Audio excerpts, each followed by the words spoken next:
second. There we go. Hello, I'm MZ Toon, the worst rapper in the world. Today I've got a debate with Flat Earth Focker. Now, he just sent me an email. He's going to be a couple minutes late because he's got to eat. So I got a couple things to cover since he's not here just yet. So first of all, I always say it at the end. I'm going to say it now. Make sure if you've not subscribed already, do that. And then do the bell notification and hit the little likey thing. And feel free to make comments. If you think that I'm full of crap, tell me all about it. I want to hear. I want your dissenting opinion to be known in the chat. And if you think the opposite, let me know too. So, well, Mike M just said I'm full of crap.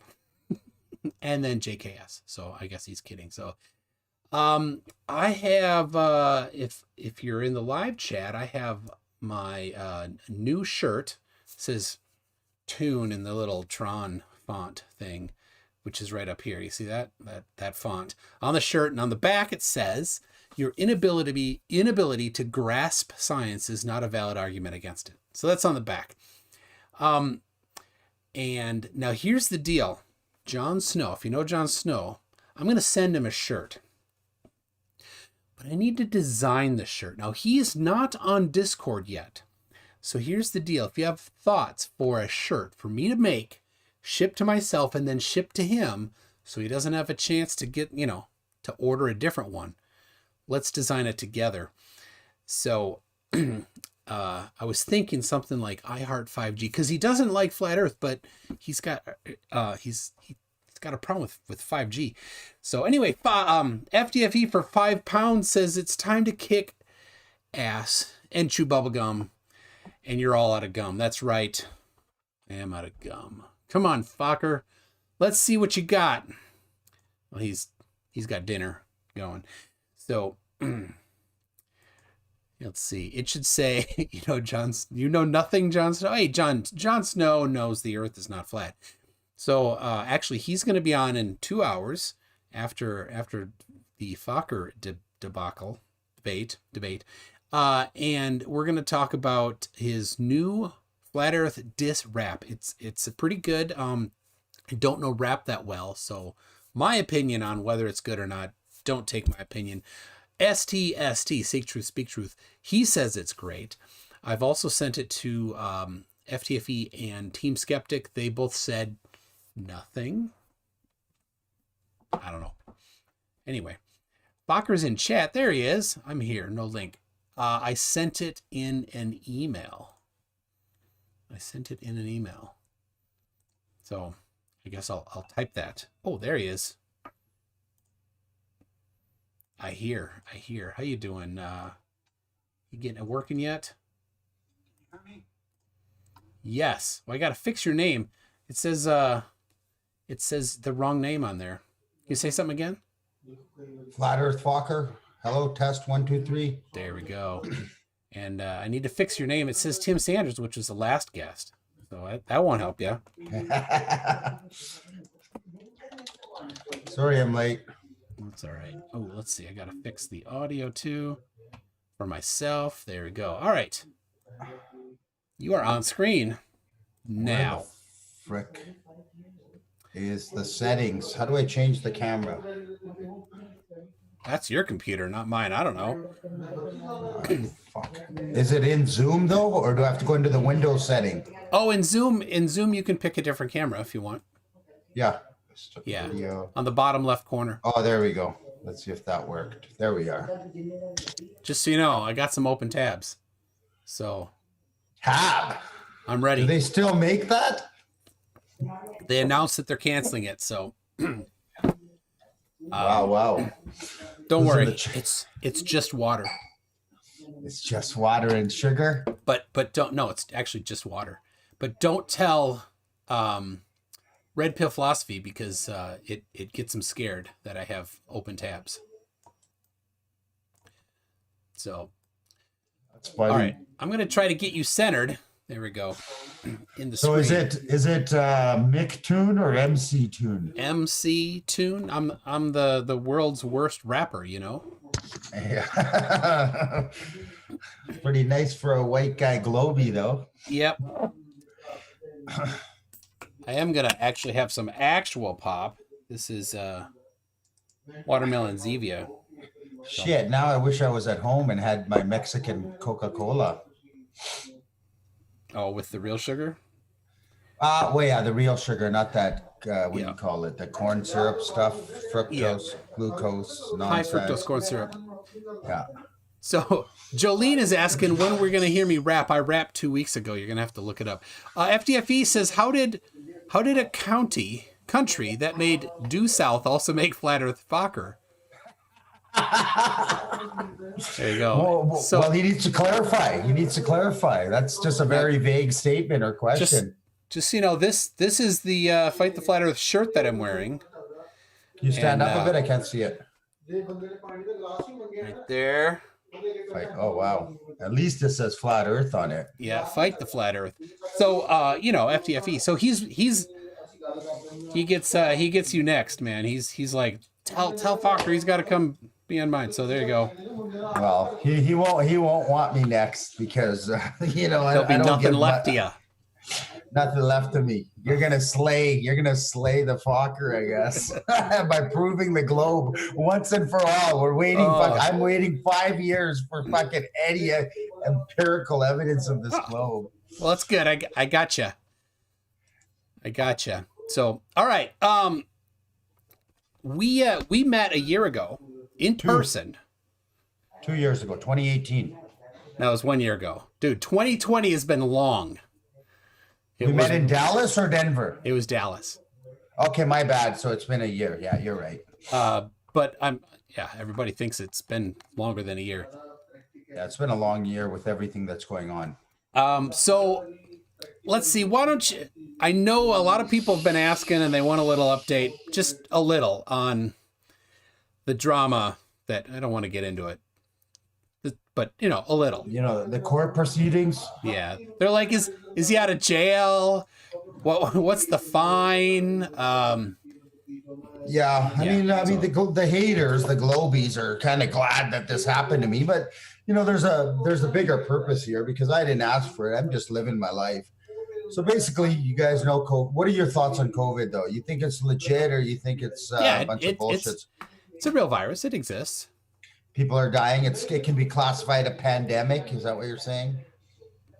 I don't know what classifies it as a pandemic, but people get sick from it. I know several people that have gotten it and said it was the worst flu they had or a really bad flu. So what do you think of the measures? People, like 40% of businesses going bankrupt and people losing their jobs and the suicides because of it. Do you think that that all sucks. Yeah, that sucks, right? So even if I say, I'm not going to sit here and say, oh no, you're lying and nobody got sick. I haven't met anybody that I know well, unless it's a stranger claiming that somebody got sick real bad. But I mean, whatever it is, people get sick, they recover. 99.997 recovery rate. I mean, I think it's that high. I think that's the wrong statistic. So, well, take the deaths of whatever state you're in and divide it by the population. Yeah, and you'll have that number. So what you want actually is you want the case fatality rate. So it's the people that got sick and then how many that came out. Well, that's the case fatality rate. I'm just talking about overall. If everybody's subjected to these measures, if 4-year-olds are having to wear masks, if people are losing their businesses, then you got to then do it by the whole population. Otherwise, but you can't look at the whole population until after the whole population has got it. So what you said was like that people, there's a certain recovery rate, and that the recovery rate is based on the case fatality rate, not based on the total population. That's all. No, I know there are two different numbers. I get the numbers. You can look at all the positive or all the tests, all the positive, and then take the deaths and divide it by that as well. Or the positive test, then you could take the total tests, take the deaths and divide it by that. And then because we're all subjected to these measures and having to wear masks everywhere and can't go into Starbucks or get a coffee, then for now, looking at the big picture, because we're all subjected to it, you can also take the deaths by the population and do that every month. Currently in British Columbia and about the 10 other places, states, provinces, and Canada in general that I did that for, It's 99 point. It's a 0.0005% death rate of the total population. And the reason I'm looking at the total population is my life is being affected by it. I lost my business. We have to deal with 19-year-old kids telling us to put on masks. So if you look at it at that, sure, next month they might go to 0.006, and next year it might go to 0.001. Like, you know what I mean? But it still doesn't deserve these Yeah. measures. So Anyways, what happened to you? That's what people are so asking. I was just going to get to that. So, the numbers don't justify these measures. I came back from 4 days in Flattoberfest, had the best conference ever. I mean, it wasn't even a conference. It was a fucking 4 day hangout, 2 travel days. I'm away for 6 days. Now they want me to lock myself, not only in my condo, but in my room and not interact with my family. That's the Quarantine Act. And then have somebody bring me food and stay in your fucking room, which would be like a jail cell. Don't even go out on your patio for whatever vaping or fresh air. So I'm like, whatever. No, I'm perfectly healthy. I'm not going to do that. Cop, because I got red flags at the airport for saying I'm not going to quarantine, they had the police come check on me. I wasn't there. They wrote me $1,150 fine. Next, left it at home, traumatized my 12-year-old daughter who just got home from school home alone. Never dealt with the police, traumatized her, said they're going to be back the next day. I waited all day for them. I didn't go out. They showed up at 7:30 this time at night, gave me another ticket, said rip up the one yesterday because now I've personally served you. I'm like, okay, whatever, thanks. Wouldn't answer my questions. What did I do? Who did I harm? Like, you know what I mean? What jurisdiction are you acting under? These fucking thugs think they own you and they can come and extort money. So that was Wednesday. I was home Thursday. I met him Friday, Saturday, Sunday, Monday. I'm not at home. I'm living my life. Now I have to fight this ticket. I'm meeting with my friend. Anyways, they gave me another Monday. They don't get a hold of me. They decide this guy's not taking this quarantine thing. He's not listening to us and he's not self-imprisoning himself. Let's go arrest. Somebody gave him the order to go arrest me. No arrest warrant, no probable cause. They come and arrest me, put me in jail overnight. I'm supposed to get out the next day. They delay my bail hearing until the end of the day. The judge doesn't want to let me out on my own recognizance. Needed a surety. They transferred me to a bigger jail, said, go use the phone there. I go, let me use the phone so I can set this up for tomorrow. Police station says, nope, go to the jail and use it. I get to the jail. They go, you've been traveling? I go, that's why I'm here. Oh my God, you could have COVID. Get them in segregation. I need to make a phone call. No, you can't use the phone because you could be positive for COVID over this lie and 2-week asymptomatic nonsense. So I'm in jail. I don't get a phone call. And I wound up spending 3 days in the other jail, 90 hours in total, before people started finding out I'm in jail and somebody can come in and sign the surety. That's what happened to me. I got out after 90 hours and now they gave me a court date and who knows what they want to charge me or fine me with because I haven't. I heard the maximum fine is 6 months in jail or $750K in fines up to and or. Now that's the worst case scenario, and that's where I'm at now. And I haven't plead at my hearings yet. I haven't really given them any jurisdiction, but they're going to try to force their jurisdiction upon me. That's where I'm at. So all you globe trolls, like glad I was in jail and all of that. That's your update. I'm not in jail.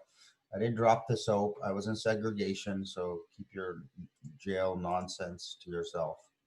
But I have somebody's asking a question because it is a disease that does kill.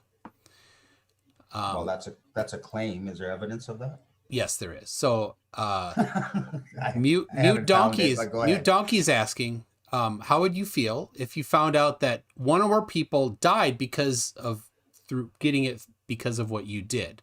Now it turns out it seems that you didn't have it, right? But what if you did? You found out a couple days after you got back that you got it. Okay, so I'm not understanding. And then somebody, transferred to somebody else, and then they died as a result. Well, these are hypotheticals. Yeah.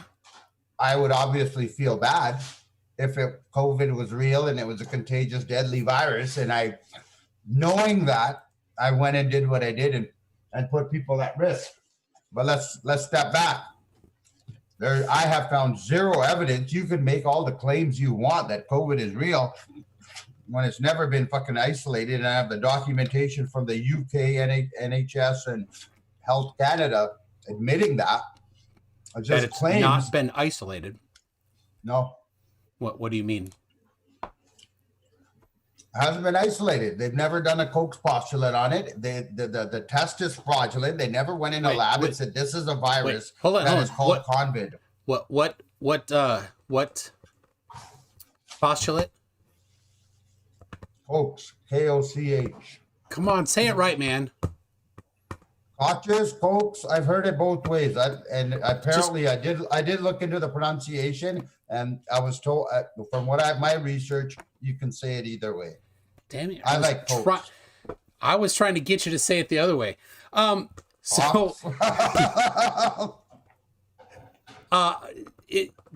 you know there's a different one for viruses, right? I don't know that. Educate me.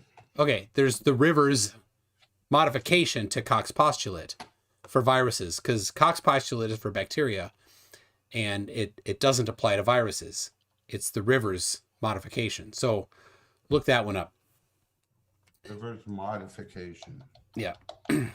So that's okay. And that you're claiming that's been done. Far as I know, this isn't my specialty. So I'm not here to go deep into that. No, well, we won't go into deep, but I'll just like to answer your question and what happened to the chat. Bob the science guy says Koch's is fine. He says that's fine pronunciation. Bob the science guy is not a good 13-year-old kid like I am. Rivers is Koch with added criteria. Okay, so from my research, we can sit here and you can say, oh, it's been isolated. I can say it's not. But I mean, from my research and what I found, I have never found the actual definition scientifically. I've heard enough scientists, doctors say it's never been isolated, right? Other than TV media, nobody has said it's been isolated, right? Dozens of people in the field as well. Am I a biologist, scientist, virologist? No. So yeah. But I've looked for claims of this, so I can't find it. So knowing that, I'm not putting anybody at risk and living in hypotheticals. Oh, you could put somebody at risk because of this virus the TV told us about it, and these deaths are real. So stay locked up in your room. Well, that's not happening. If I actually believed there was a deadly virus and this 2-week asymptomatic period was real, I would have definitely, I had actually known people that died of COVID, like not one, but like dozens of people, justifying the state of emergency or pandemic. If I knew that, of course I would take every friggin' precaution. Just like if I had a cold, I'm not going to go out there and start, taking a bunch of Advil, masking my symptoms and start making out with girls at the club. I wouldn't do that, so. Well, FDFE for £5 says, no, we have sequenced its freaking genome. Of course, it's been isolated. That's a claim that I couldn't find verification for. Sorry. Health Canada. Can somebody, let me find that Health Canada link. They basically said, and you guys have heard it. You guys want to go around and make these claims. Well, then is it the NHS in UK? They had just admitted that. Yeah. I'm sure Fight the Flat Earth has seen that document, and so has Health Canada. I have your email, Fight the Flat Earth. I'll find that and I will forward that to you. And you can go through all those links where at least five health hospitals and health people in Ontario admitted that the virus has never been isolated. They can't provide that. All right. Well, maybe you can talk with him about that when you go on his show. Yeah, maybe. Should you survive that long? So, all right. I am looking for, there it is. So what do you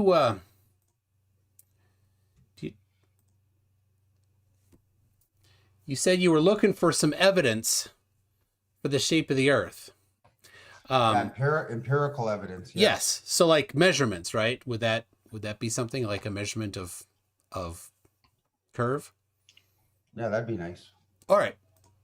Well, fortunately for you, I have that. Yay! I can finally go back to being a globie again. There you go. Let's see it. All right, I'll share it to you first here.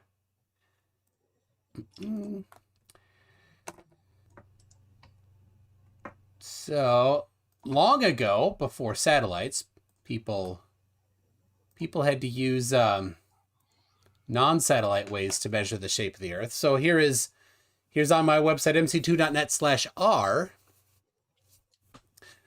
is the radius of the Earth measurements. Oh, FTFE sent a little link there, linky doodle. So all right, so here is going back. You got 1830. Airy, you may know of another experiment he did. He measured the shape of the Earth, found the radius, the two different radiuses, in fact, because the equatorial and the polar radius are slightly different. You got another one from Alexander Ross Clark, another one from Bessel. The Bessel one has been used for a lot of actual ellipsoids. And Everest, there's a certain mountain named after him. But I'm going to point out this one right here. It's in a book called The California-Washington Arc of Primary Triangulation, 1813. And they did a bunch of measurements. This particular one was not to measure the shape of the Earth. So it's a little bit different. What they used, surveyors went and measured triangles, because that's what surveyors do. And when you measure a large triangle on the surface of a sphere, it must add up to more than 180 degrees, right? If it adds up to exactly 180 degrees within the margin of error, then you're sitting on a flat surface. If it is more than 180 degrees, it can't be flat. Now, you may say, well, one of them is an error, two of them is an error, and maybe say, well, because I don't quite understand the up and down from mountain peaks and stuff. But the thing is, all of them are in excess of 180 degrees. So here is, let's see, Lyons. You see here, Lyons, Marysville Butte, and then Snow Mountain East. You see that one there? Yeah. On the left side there. I'll scroll over to the right. This column on the right here, where it says 25.56, that's the spherical excess. That is how much more than 180 degrees they measured in that triangle. 25.56 arc seconds. The one below that, 27.51 arc seconds, right? And they even have, this is pretty cool, because a good measurement always has a margin of error analysis. So to see this error of closure triangle. So that's where, based on, and there's a formula down at, you got it in the book, there's this is a table of 140 some measurements. At the bottom of this table, they talk about how they do this margin of error analysis, but you can see negative 0.14 plus 0.75. So it's less than an arc second in their margin of error analysis, and 25 arc seconds larger than 180 degrees in that triangle. Now, all 140 triangles in this particular survey had more than 180 degrees. Every one of them. Okay. And you're saying that proves a sphere, or are they still assuming a sphere? That's a measurement. That has nothing to do with actual what they were doing ahead of time. That's just measuring a triangle on the surface of the Earth. So there's no assumptions. It's just, we're going to go here, we're going to go here, we're going to go here, and we're going to measure the angles between the on that triangle. And we're going to do 140 or whatever the number is of that, right? As a course of their survey project. Then in the end, they did whatever analysis they did, and this was to measure the length of something. they were not measuring in this particular one. They're not measuring the radius of the Earth like the other 6 on this page were. It's just a side effect of it that they measured a triangle that had more than 180 degrees, and they did it 140 times. So back in 1913. Yes. Over 100 years ago. That's right. Okay. So, okay, they measured some triangles. How many miles, how many hundreds of miles, how many thousands of miles did they go apart, and how did they measure that? How in the world do you fucking prove a sphere by doing that? Sorry. Well, because if you're on the surface of a flat surface, how many degrees are in a triangle? I don't know. Like, depends on the triangle. Really? Are you sure? Okay, listen. Okay, I don't know. How many degrees in a triangle? 100. Dude, take me back to high school fucking geometry. Yeah. This is middle school. This is actually like 5th and 6th grade in the U.S. 45. That would be 135. There's 180 degrees in a triangle on a flat surface. On the inside? A two-dimensional triangle, yes, the internal angles are 180 degrees. So, FDFE's asked... Yeah, you're right. Yeah, because FDFE just asked, if I have a triangle of sides 1, 1, and 1, what are the internal angles? Okay, why are we talking about triangles? How does this even prove a sphere? But you're assuming a sphere. I'm not assuming any. Oh, no. I'm not assuming anything. I'm just applying the trigonometry here. So, well, if you have a triangle, this is a separate thing. Just as a background information, if you have a triangle with sides 1, 1, and 1, what are the sum? Or say, what are the internal angles? Like, what do you mean 1, 1, 1? The sides are 1, 1, and 1. Oh, that's the length of the sides. Yeah. So what are you asking? What are each of the internal angles? Divided by 3, whatever that would be. I'm assuming. 60. That's right. All right. So that's basic trigonometry. And then on the surface of a sphere, spherical trigonometry, a triangle must be more than 180 degrees and less than 540 degrees. That's just how, you're leaning to the side there. That's how it works. It has to be more than 180 degrees. Yeah. Okay. Yeah. Okay. You know what? I could go for that. Okay, so that's just it's just part of spherical trigonometry. Anybody wants to look it up, you just type in spherical trigonometry. There's a Wolfram has a really nice website that goes over that. It's covered sometimes in high school, definitely in college, like first math class in college. So. All right. So I showed you the measurements, empirical measurements of triangles. You showed me numbers on a page, bro. On you the showed me surface numbers on a page. Triangles on the surface of the Earth measured that all added up to more than 180 degrees. So you wanted empirical. Empirical is gonna be numbers. So you can't ask for... Empirical is observable, testable, repeatable, absolutely. Falsifiable. All of that is, yes, absolutely. But empirical, there's gonna be numbers in it. And that's what I showed you. I showed you the numbers. Those are the actual numbers. You showed me numbers, but now we're missing the observable part. That's what they used theodolites. Oh, I'm supposed to look at numbers on a piece of paper and observe that and go, I live on a spinning space testicle. Yeah, that is. And that's not my objective reality, bro. It's falsifiable because here's the deal. You can go get a theodolite and you can go to all of those same points that they did it, and you can remeasure that triangle by yourself with people that you trust. right? And then at the end of that, you can say, all right, well, we measured this one triangle. Did it add up to 180 degrees or was it more? And then you can go to the next triangle. You go to all 140 triangles because they documented the location of every one of them. You're right. We so could it's go falsifiable. there and maybe get the same tests. We could, and then assume we live on a sphere. That's not an assumption then. What you've done, you're saying it means we live on a sphere. What you've done then, assuming. Let me say, what you've done then is you've falsified that the Earth is flat. It could be another shape.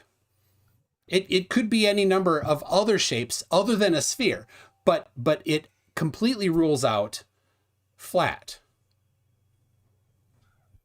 It completely. Hey, listen. We didn't do that experiment. That's not objective reality. That's not tangible. That's not science for me because you're right. Until we verify that, until we verify those numbers. It's actually in science now. It's until you falsify it.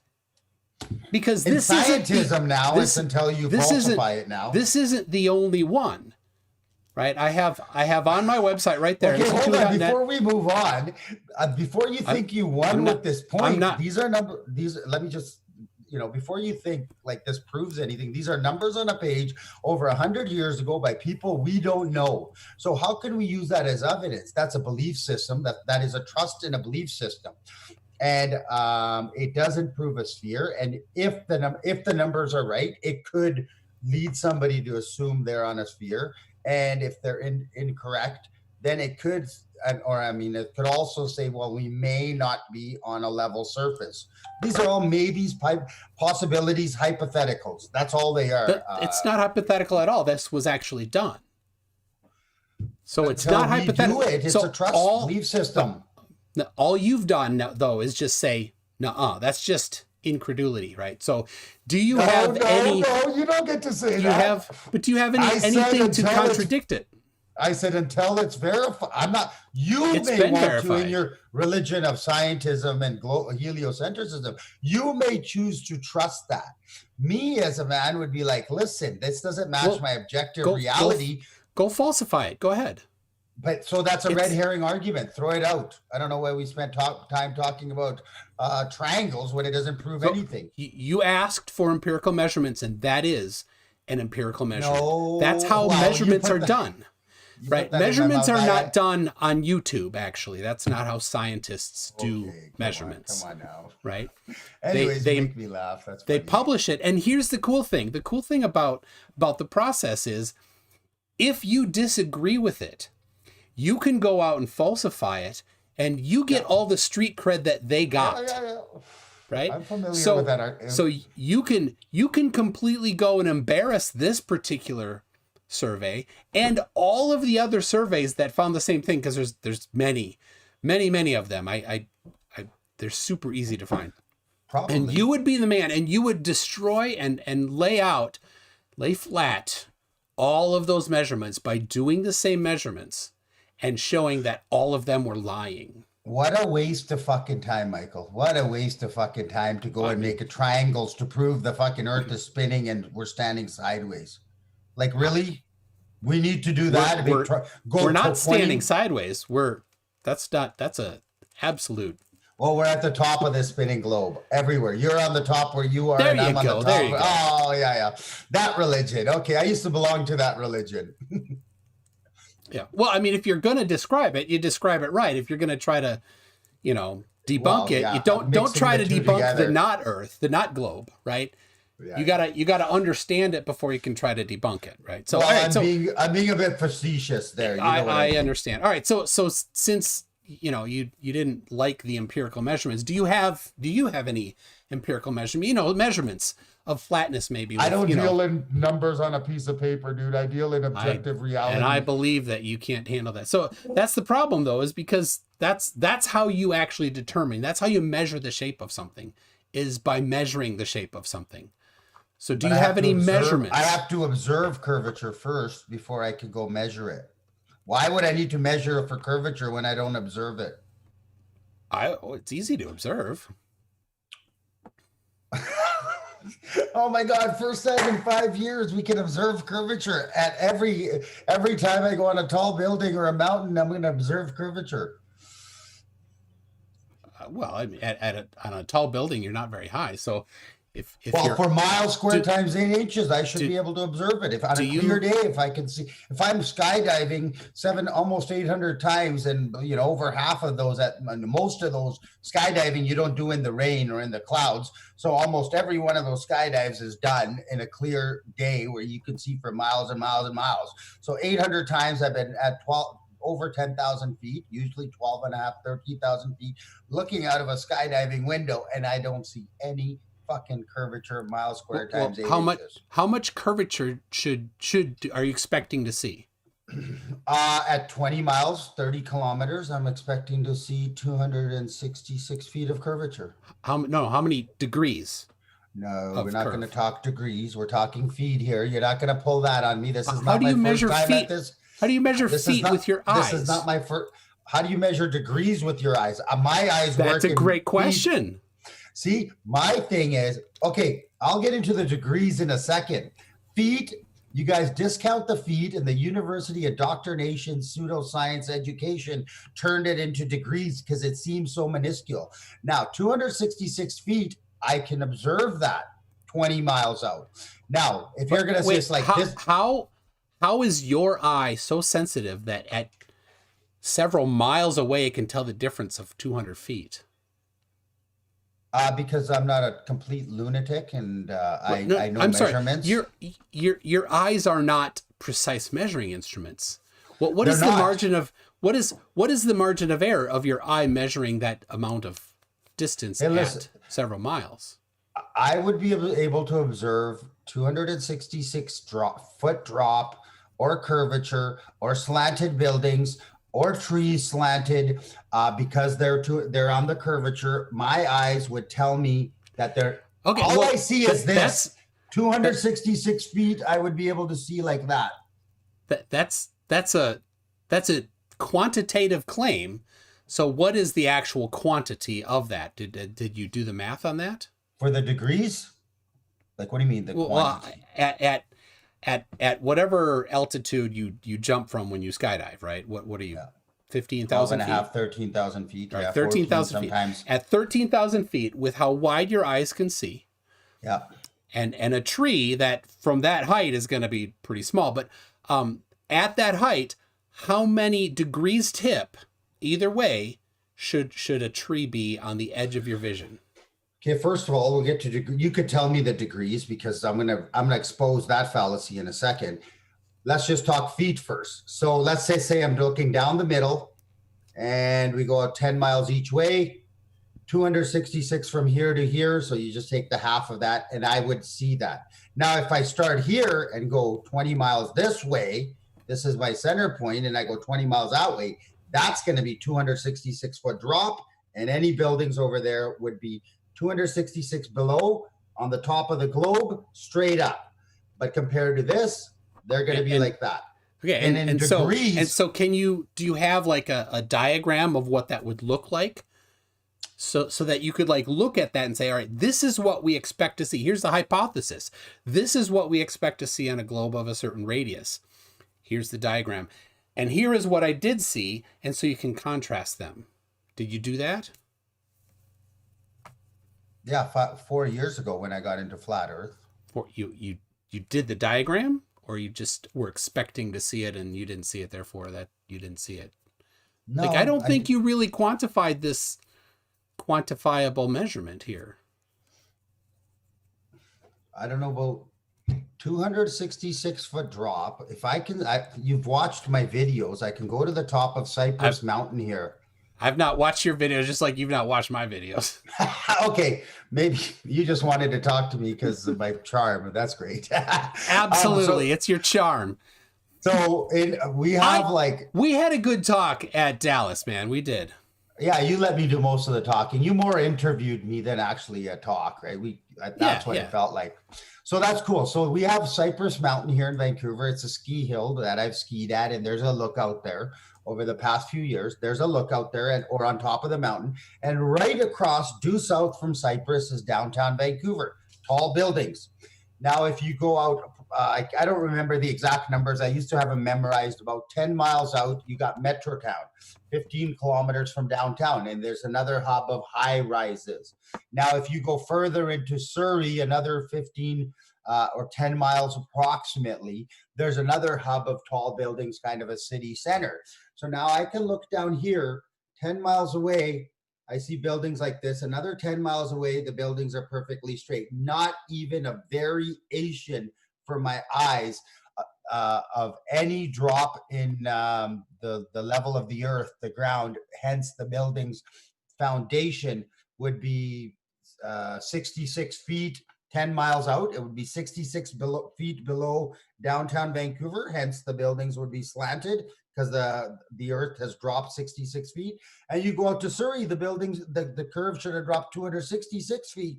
And hence, I would notice it. Basically, if the earth dropped 266 feet, this should be 266 feet here. How far away was it from you? Probably about, well, from downtown, it's about 20 miles. From me, adding 5 or 6 miles, 25 miles or so. 25 miles. What if we round up to 30, 33, 34 miles, right? Yeah, okay. I love the 30. The slant away would be 1/2 of a degree away. No, it wasn't away. They were like this. It was on the x-axis. So you go to downtown, Metrotown's here, and Surrey. All right, and how far apart are they from each other then? I just told you, downtown, 10 miles to Metrotown Business Center, Hub Mall. Another 10 miles approximately to Surrey Central. 20 miles. So yeah, 20 miles apart. Yeah. You understand that's less than 1/3 of a degree tip away from each other. 1/3 of a degree. Do you think that your eyes can see 1/3 of a degree tip? Now, what you're leaving out there with 1/3 of the degree is that's from the center of the earth. Now, take that 1/3 of a degree, go out 4,000 fucking miles, and I'll tell you I can see 1/3 of that degree. It's still 1/3 of a degree. No, well, it's your eyes can't. Feet. Your eyes can't distinguish 1/3 of a degree. Your eyes can 1/3 of a degree, and then you go from here. It's 1/3 of a degree. How would you see it? You're right. You won't see it from here to here. Okay. Now I go up 4,000 miles, 3,900 miles. Then I will see it. That's what you guys leave out. It doesn't matter. It's still the same amount of angle between them. Yeah, but that's why you talk in degrees. It's like so small, it's 0.3. Exactly. We don't expect to see. What you're seeing, here's the problem. You are seeing exactly what we expect to see on a globe of a radius about 4,000 miles. That's exactly what we predict. So saying, I don't see the curve from that is like, yeah, your eyes won't because your eyes aren't finely tuned enough to see that. No, dude, you're like totally like. But you can't do the math. Here's the problem. You're coming at me with math and you can't even do it. No, because you're refusing to talk in feet. You're right. My hands are here. I'm not going to talk in feet because we can't measure in feet. It's a measurement in degrees. Yes, you can. Just like you measure in degrees. You use a protractor for degrees and you use a fucking meter stick for feet. Okay, but you're not using a meter stick, are you? You're using your eyes from a long way away. So what's the resolution? What's the margin of error of your eye measuring? Irrelevant, bro. Irrelevant. Let me just finish this. You're right. If my hands are like this and it's 0.3 degrees, you're not going to notice the difference. Absolutely. Now, this 0.3 here, you take that up 4,000 fucking miles, it's going to look like that. And that we will notice. But you increase the angle, 266 feet. You increase the angle. You can't increase the angle. You got to keep the angle the same. The angle is the same. So this is 0.3 right here. You didn't even see it move. But if I go up 4,000 miles, this becomes bigger and bigger and bigger. And by the time you get 4,000, because right here, 0.3 degrees or whatever is like so minuscule. You go up 4,000 fucking feet, it's going to be much more noticeable. You know I'm right, and I fucking just schooled you. It's funny. It's funny. Because, and Lemon Bird got confused on the same thing. He tried to talk. He actually thought that I was wrong on the degrees because how far they were. But that's fine. Yep. So Done. Don't have, you guys should never ever use that argument again. And when Schrodinger's cat brought that up, I totally forgot to say, stick your fucking fence post 4,000 miles high. that was we'll see. yeah. It's still the same amount, but that's fine. So what's happened is you've seen exactly what we should see. So I don't see the problem there. But all right. But you want to see the curve. So here's the deal. You can't see it easily with our eyes at low elevation because our eyes aren't great at measuring. One sec. Glober Mom says 4,000 miles puts you above the Earth. You can't see small stuff on Earth. No, what I'm saying is go 4,000 miles down to the center of the Earth. And yes, but now you come up to the surface. That's where the 4,000 miles is, where we're standing on the surface of the Earth. Start at the center of the Earth, you Globers. Let's see. See, this is how stupid they are, Gary. Yeah, the fence post is brilliant. I love Schrodinger's cat doing that. Let's see. By this time, I was prepared for you. Here we go. We got Peter G says the top, and I'm just reading this, so I haven't done the math, but the top of Vancouver's tallest building is off by 1.15 meters, which is 3.4 feet, at 1/3 degree. Good luck seeing that from 30 kilometers. Absolutely. Yes, from ground level, you're right. I wouldn't see it. But that's the 0.3 degrees, 4,000 miles away from the center of the Earth. No, now take that out 4,000 miles. It's not. I'm sorry. You're just doing the math wrong. Doing math wrong doesn't disprove the globe. You've got to do the math right. You've got to do the math right. It is right. 3,900. It's a 7,800 miles circumference. No, divide that in half. The center of the Earth is 3,900 miles. Yeah, I got you, sorry. Michael. I got you, Michael. Here's what's happening. You've got a circle with radius 4,000, and a circle with radius 4,000 plus the height of the tallest building. Right? Those two circles, very, very large radiuses, and the difference from the ground level up to the top of the building is not much in proportion to the actual giant radius that you're looking at. So when you go up to the top of that building, you go to another building, the difference in radius at the tops and the difference at radius at the bottoms is a very small number of feet. And that's what they're talking about. Yeah, of course, from the buildings. Yeah. You have to start from the starting point, your 0.3 degrees, and you got to take it 4,000 miles because Glober Mom said I can do the math. Glober Mom says you didn't go down. Well, we can't dig to the core of the Earth. So obviously, like if you guys want to start at ground level and say you can't see it, it's 0.3 degrees. Well, we're at ground level. Then you have to take that 0.3 degrees and go up 4,000 miles, or assume it started at the center of the Earth at 0.3 degrees, right at the starting point. And as it goes, it gets bigger and bigger as we come 4,000 miles away, or 3,900 miles to be more exact.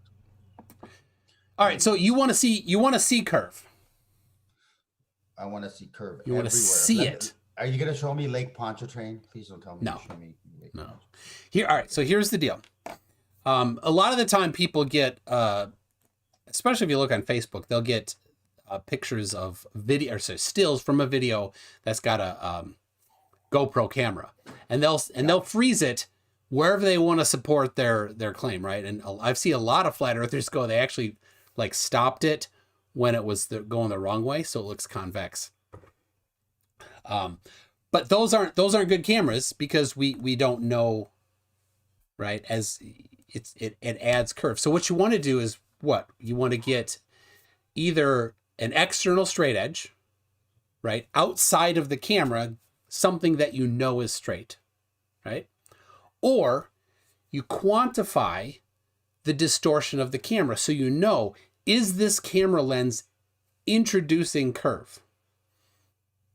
Right? I don't know, maybe there's another way, but those are the only two ways I know to take an actual photograph and see for sure if there's curve or not.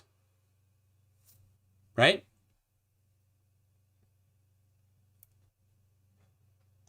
Yeah. Okay. Let's see your picture. Okay.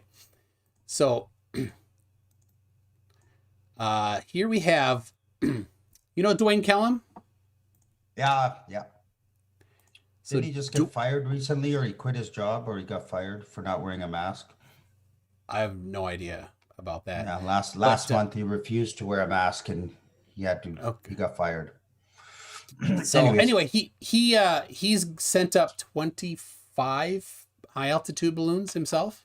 Yeah. And the lens he used is a oh, I got to get the right one. That's another. I'm going to share it to you so you see it. He used a Sony 50 millimeter 1.8 f1.8 lens, which has extremely low distortion. In fact, you can't identify visually any distortion. So here is, let's see. All right, so here is on this website. What's this website called? I forgot. Anyway, it's a lens measuring website. So they take different lenses and they take a picture of a grid and they quantify the amount of distortion that the lens introduces. So here's, you see this grid, and this grid is the amount of distortion that the lens adds. You can, I know you may not be able to see it well on your screen while I'm sharing it, but it doesn't add any curve. Okay, and you can look at this yourself. mc2.net/Dwayne Kellum. He documented the exact lens that he used, right? So we know his lens is not introducing curve. Okay? At 117,000 feet, right here is the still from the video, and I added this bar at the bottom, this in Photoshop. And you can do it yourself. You can stop the video yourself and look. So you can see here on the left side, I put the top of that line that I drew right next to the horizon. You see that? Scroll to the right, we see a gap, and we keep going, and that gap disappears. Same thing we have right on the edge of the horizon. So we have a visible curve in Dwayne Kellum's video. So the horizon is curved. Oh, hold on. I don't know where that is. That could be topography. That could be topography. Yeah, oh, of course. Yeah. And you can grab this video and you can pause it in whatever direction you want. You can look at it in all the directions because it's spinning around. Okay, so you're cherry picking this video that's pretty much showing a level Earth with a slight variance, not miles squared times 8 inches. And I have no idea I don't know this area. I have no idea what the width is, any reference points, how far apart that is. Yeah, well, you asked to see curve and I'm showing you curve. Okay, to be clear, I want to see miles squared times 8 inches curvature. Why would we want to see a parabola? No, I don't. I want to see miles squared times 8 inches. Why not do the right math? 500 okay, miles. So how is this not whatever formula you want? What about this doesn't match that formula? There's I don't know where it is. I don't know what the width of that. I don't know how many miles that is. It's okay, but here's the deal. Useless argument. This is a camera that does not introduce curve. But like I said, and there's topography. Curve. And there's curve. I don't know if that's curve or topography. Yeah, I'll tell you. Very blurry. I'll tell you. Pause it anywhere. Let me go there right now. Pause it anyway. mc2.net/Dwayne Kellum. Let's I'll put it in the chat for everybody. There it is. Good old Dwayne. So we're looking at curve. It is visible with the eye. And you can pause it anywhere. It's the same in all directions. You can pause it. You can draw a line across it. It's and you can have it above center frame, below center frame. It's pretty nice. So you asked for empirical measurements. I gave you empirical measurements. You asked to see the curve. I'm showing you a photograph of the curve taken by a camera owned by a flat earther, run by a flat earther. This is not a globe earther doing this. This is a flat earther doing it. Yeah. This is a slight variance that I have no reference points or x-axis measurements for. You asked to see visible curve. You're seeing visible curve. This is objective reality. Visible curve, objective reality. This is exactly what you asked for, and I'm exactly giving what you asked for right here. So now you want me to concede that I'm on a spinning space ball? I want you to concede that I gave you exactly what you asked for. Okay, you did. You're showing me footage where it looks like there is very slight could be curvature is what you're showing me. Yes. As there must be on the surface of a globe that's 4,000 miles about in radius.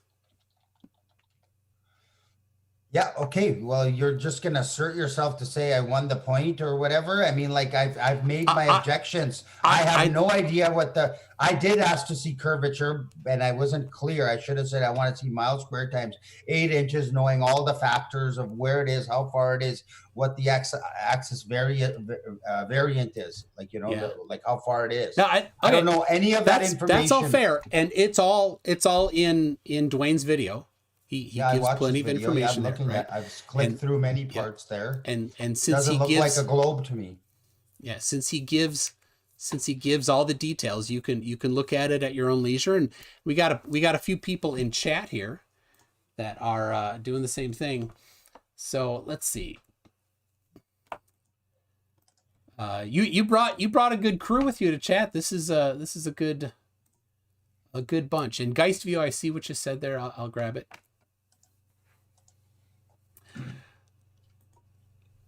Twitter gives weird file names. So it's kind of like, oh, you want to see curve here? I got this video, and look, looks like this blurry image. I'm looking at this, and then you're like, it looks like there's a lot of curvatures. That means we're on this big ball hurtling through space. Well, hey, you asked for curve, I delivered. It's what I do. You did. I'm here to help. I'll give you credit. I'm here to help. You gave me what looks like slight curvature or topography. It's unclear. But you kind of are like, hey, that's a relief. I'll be able to go back to being it's like you want to be, you say you want to, but you don't actually want to. I just want to know the truth. And if I'm wrong, we're not on a spinning space testicle. Then, I mean, if we are on a spinning space testicle, then hey, at least I know the truth. So this is not evidence of anything. This is from Geistview, who here you go. Top GoPro lens. You see this, right? GoPro lens with standard fisheye, right? Okay. And you see, oh, look at that. Who's that there? You recognize that guy? Rob Skiba. There you go. And then on the bottom, GoPro with 7.2 millimeter non-fisheye lens. This is Rob Skiba's. Now, it's a little tough to see maybe on the live stream, but for you, but yeah, there's a curve there too. Hold on, I gotta return a text. Hey, people, don't text him right now. It's not the right time. I'm gonna put my phone on the charger. I got 3% battery. Hold on. All right. Surf says for $2 says wasting time with real measurements. How dare you? I know. Who would do actual measurements? And then, all right, we got this one from. Maybe it's a pronunciation. Ilya, it could be a pronunciation thing in Canada. You know, they're like, what do they say? So you're saying that's miles squared times 8 inches, like what looks like slight, that's a slight curve. Well, here's the thing. There's a few problems with saying it's miles squared times 8 inches. Like the left to right is yeah. Here's the deal. You take the elevation. You take the angle of the lens, the 7.2 millimeter in this case. Hey, why do your mods keep fucking timing out my friends? That's just not cool or fair. Well, I'm looking back here. I told him anybody that's denying, any virus deniers get they get their messages deleted. Okay. No, I don't want. So here's mods. Virus deniers get their messages deleted, but try not to time people out unless they're being a douche, right? Jose, don't be stirring up trouble, Jose. Okay. All right. Yeah. All right. Oh, so Ilya, are you here? You are. Okay. I'm gonna stop sharing here. Just there we go. Ilya says it's Schrodinger's cat, not Schraw. Say it with me. Schrodinger's cat. It's my Canadian accent. Come on, give me a break. It's like boat and about and all of no doubt. Look, we have ways of making you pronounce the letter O. What's that? That's from Canadian Bacon. John Candy's last movie. Yes. That was so long. I need to watch that again. Okay, so all right, so I showed you curve. I showed you two different times that flat earthers got curve, right? But we don't know all the variants. Okay, so yes. Okay, so I do appreciate the level of scrutiny that you're applying to this, and I'm sure that you'll have the same level of scrutiny applied to anything that you would bring up. So I've kind of hogged all the time in presenting evidence. I feel bad. I should let you present some evidence. This is why I came here to have the globe proven to me. I mean, our objective reality is flat stationary Earth or level and stationary. But I just showed you curve. So you can't say that anymore. Our objective reality is curved horizon. You have to say that now. No, that's not my objective reality. Depends on like a spherical curve. Okay, there is going to be an line of sight curve, and I can see that, because if I look here, my eyes are only going to see so far. As I move here, my eyes are going to see so far, and that becomes a curve, a line of sight curve, because my eyes going to see here, here, here, here. Do you mean that's like a line? That's a line of sight curve, right? Do you mean like the ice wall? No, I don't mean like the ice ball. If this is my eye, like right here, and I can see this far, and I can see this far in all directions, that becomes a line of sight curve. But that's what the camera is showing is line of sight curve, not spherical bulging curve. Oh, yeah. So you don't have a rebuttal for that. No, what you've done is you've moved the goalpost. But here's the deal: are you saying that's the edge of the Earth that we're seeing? No, that's our vanishing point. That's our vanishing point. But if there's more stuff, we would see that more stuff. We would just see less detail of that stuff. That's what the Rayleigh criterion is about, right? We can't make out details that are under a certain size, so everything gets merged together under that certain size. That's what the Rayleigh criterion is. And if something is there, we still see it. We just don't see the fine detail. We see bigger, right? You don't see the bacteria on my hand. It's too small, but if you get a microscope, you can, right? You've changed the magnification. You've used, and you can apply the Rayleigh criterion to determine whether or not you can see things of a certain size, right? Sure. And if we had a high power zoom super power, like, if that was a P1000, we would see further. It would still have the same line of sight curvature. And if there's something more powerful than a P1000. Why would a P1000 see things that you wouldn't otherwise disappear? Magnification. Did you really ask that question? Oh, you could see more detail, but you can't see further. More stuff. You could see further. Why can you see further? It's called, just like with a microscope, you can see the bacteria on your hand. But you can see smaller things. You can't see further with a microscope. You can just make out smaller things. With a telescope, it's the opposite. You would see further and clear. Same logic applies. Not even logic, that's a fact. If I look out my window, you know, same thing. I go higher, I can see further. The more powerful lens I put on, I'm just going to be able to see further, and what's closer, I will see in But better but detail. That's how telescopes and zoom lenses telescopes work. don't let you see farther. They just let you see more detail. They do let you see further. How? This is new That's science, it's new called physics here. magnification. Yeah, that's just magnification isn't about seeing farther. It doesn't let you see farther. It just lets you see more detail of things that are the same distance. The stuff that's closer, you will see in more detail. Well, the stuff that's farther, you see more detail too. Well, you can see things further, but maybe not in so as Can you good give me an detail. example of zoom letting you see farther than not zoom? Something that's far away, not about resolving detail, but something that was far away that was there that you could not see, and now you can see because you zoomed? Yeah, the ships. You've seen all the footage of ships that Send disappear one. with the naked eye.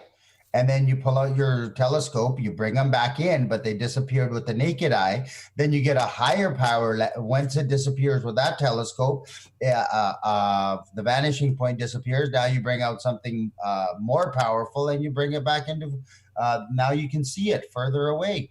This is like basic stuff. Send me something, because I've never actually seen. I've seen people say, "Well, here's a video doing this," but it doesn't. Oh, well, okay, this is going back 3, 4 years for me to dig up this kind of stuff. I'm not one of those flat earthers that save all of this stuff on my computer and ready to go to debate you guys and give it to you. I've moved beyond that, but I mean, it's well known. Somebody email me so I can forward it to McToon. Boats going over a horizon. I could probably Google something right now and find it. 4 pages deep into YouTube. I mean, that's just common sense, though. Now, don't be intellectually dishonest that you're saying that telescopes will not, and zoom power lenses will not let you see further. There is no known physical phenomenon that explains how any of those things, how zoom can let you see farther. It just lets you see more detail. No, you're being intellectually dishonest. How many people here in the chat have a P900 or P1000? Am I saying what is true? So you'll see in the comments. There's gonna be tons of people. Those can't. Well, then send that. But I've seen lots of people. I'm on Facebook and people are like, here's a video showing, bringing back from over the curve, but it's never bringing back from over the curve. The amount of an obstructed object never changes. You always see the same amount no matter what the curve is, or whatever the zoom is. Okay, well, I mean, if you're going to stick to that claim, I'm going to say you're being intellectually dishonest and we can move on. You made the claim, not me. You claimed that zoom lets you see farther, but you don't have anything to support it. I'm fine to move on, but I'm not going to agree that it's intellectually dishonest. I'm going to say you haven't provided any evidence, right? You asked for empirical measurements. I gave you empirical measurements. You asked to see the curve. I let you see the curve twice. You claimed that zoom lets you see farther. Didn't do anything. Okay, so when I'm on an airplane, I can't see very far, maybe 80 to 100 miles on a clear day. Now, Jay Tolan Media, with this P1000 and infrared filter or whatever filter he put on there, gets to see 1,200 fucking miles. That's zooming in and seeing further. I can't see that far out of an airplane. But what he's done is he has misidentified objects, which doesn't really do much good for him. What do you mean he misidentified the Hudson Bay from Indiana or wherever the fuck he was? That's what he did. He just photoshopped the Hudson Bay in there. Okay. It wasn't Hudson Bay is the thing. So, all right, hold on. We got to slow down the chat. There we go. Let's see. You got a couple questions. All right. B-Ball for Life sent me an email. I'm gonna have to pull that up. Oh my goodness. There, that went away. All right. Indie Tiger. Let's see what he says here. Doing the math, the length in feet on the surface of the Earth and 0.3 degrees is 104,517 feet. The distance 1,000 feet above the Earth is less than 1 foot different. Sorry, repeat that. So the length in feet on the surface of the Earth for 0.3 degrees, the about approximate distance between those buildings you were talking about earlier, right, is about 104,517 feet. If you go up 1,000 feet there, right, so you add that to your radius and you do the same math, it's less than 1 foot larger distance. So these two buildings that are a third of a degree apart, the bottom versus the top should be less than a foot different, tipping away from each other. Just applying the math, according to Indie Tiger, which I haven't verified. No, it's not how it works. You're not telling me how math works. I'm sorry, dude. You didn't know how many degrees in a triangle. Yeah. Right? What is that? That's how shit works on a sphere. Yeah, that's 20. That's a quarter of the way around. But exactly. So this is how things work put them a third of a degree apart. Third of a degree from You can't do it on that. They're touching. You can't do it. Yeah, but exactly. My point is, so you can't scale it down. This is it's how too the small. surface of the Earth. You have to drop 266 feet here, and then the building here, and the building here. Don't you try to pull math on me, dude. You know you're not gonna get math right with me. I just got math right because you guys refuse to talk in feet, and you're trying to hide behind. It's just the wrong way to do it. 0.00 degrees. So this is what I see. I'm trying for you to visualize. All right. Let's see. PhD Tony as a good thing. Is Focker willing to accept that his math is wrong and his understanding of geophysics is wrong from a mathematical geophysicist? Am I willing to accept my math is wrong? Yes. So, PhD Tony is a mathematical geophysicist. It's what he does. Are you willing to accept that your math, not being a mathematical geophysicist, that your math might be wrong compared to his? I don't know what his math is. I think he's just asking. Meets math said that. What is his math? Like, what a loaded. I think it's just question. Being in generally saying, are you willing to accept that he has a better understanding of the math involved than you do? Depends on what his math is. No, I'm not going to concede that until I know what his math is. There you go. There you go, PhD Tony. I don't know why, but What is extra asking? Somebody's like extra. How far is a building leaning away at 69 miles? How far is a building? That's a good question. I know the answer. How far is a building leaning away? Well, I'd have to pull my.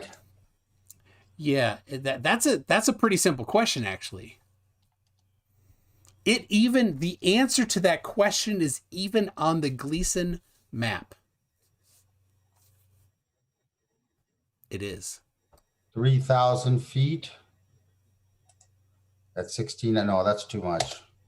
That's 69 times 69 times 8. Oh, shit. Clear this.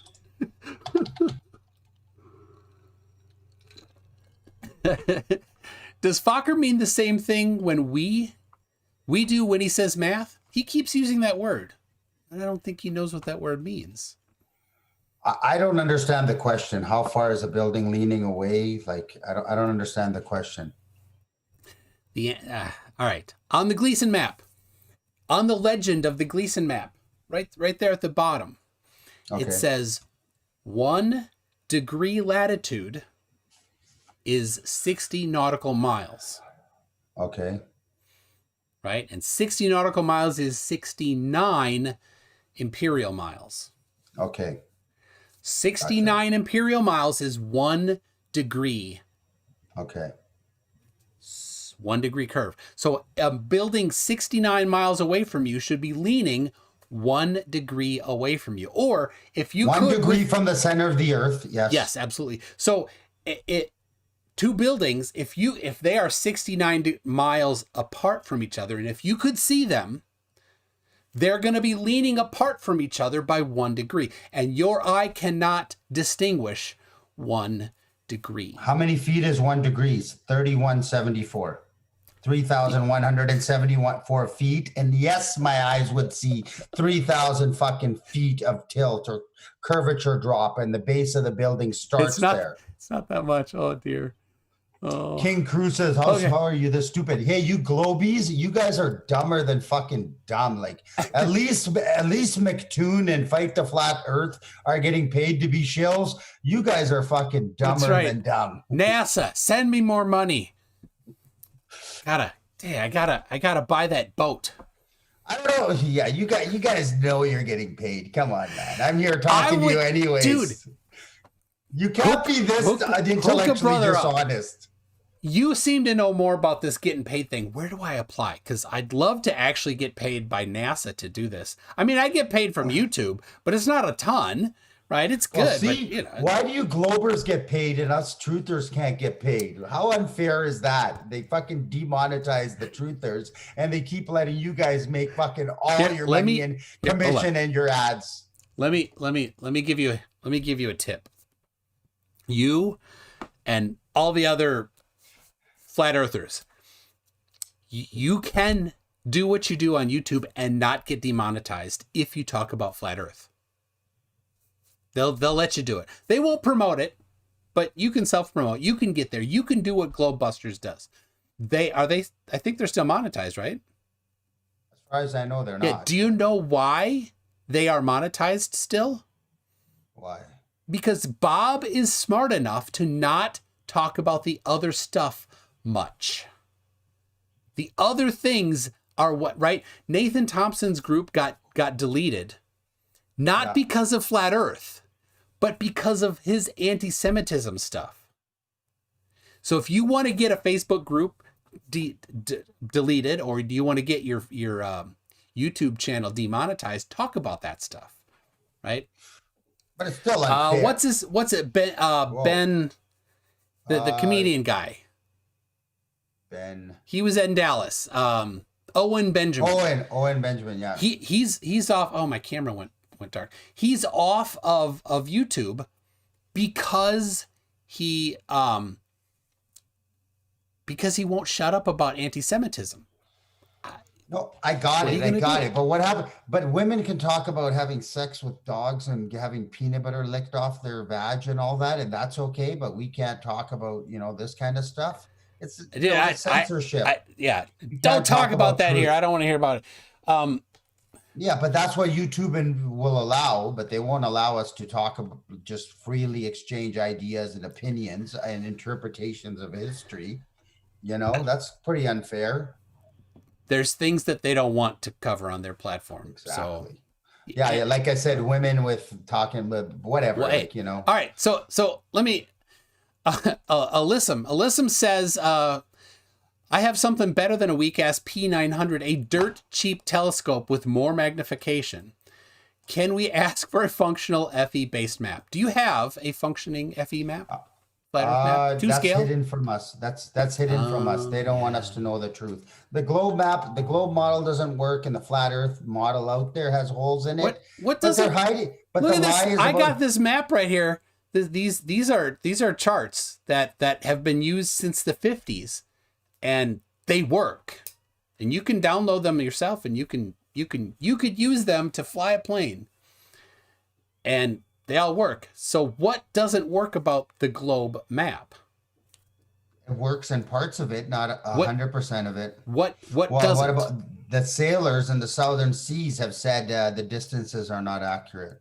And Where? neither of us have done that. We haven't traveled the whole Earth to verify any of that. That's I've heard people say that the maps I've are heard. not Okay. accurate. Yeah. So So that's like a red herring that's argument it. right So there. actually, the red herring is I've heard people say. So, Yeah. super. All right.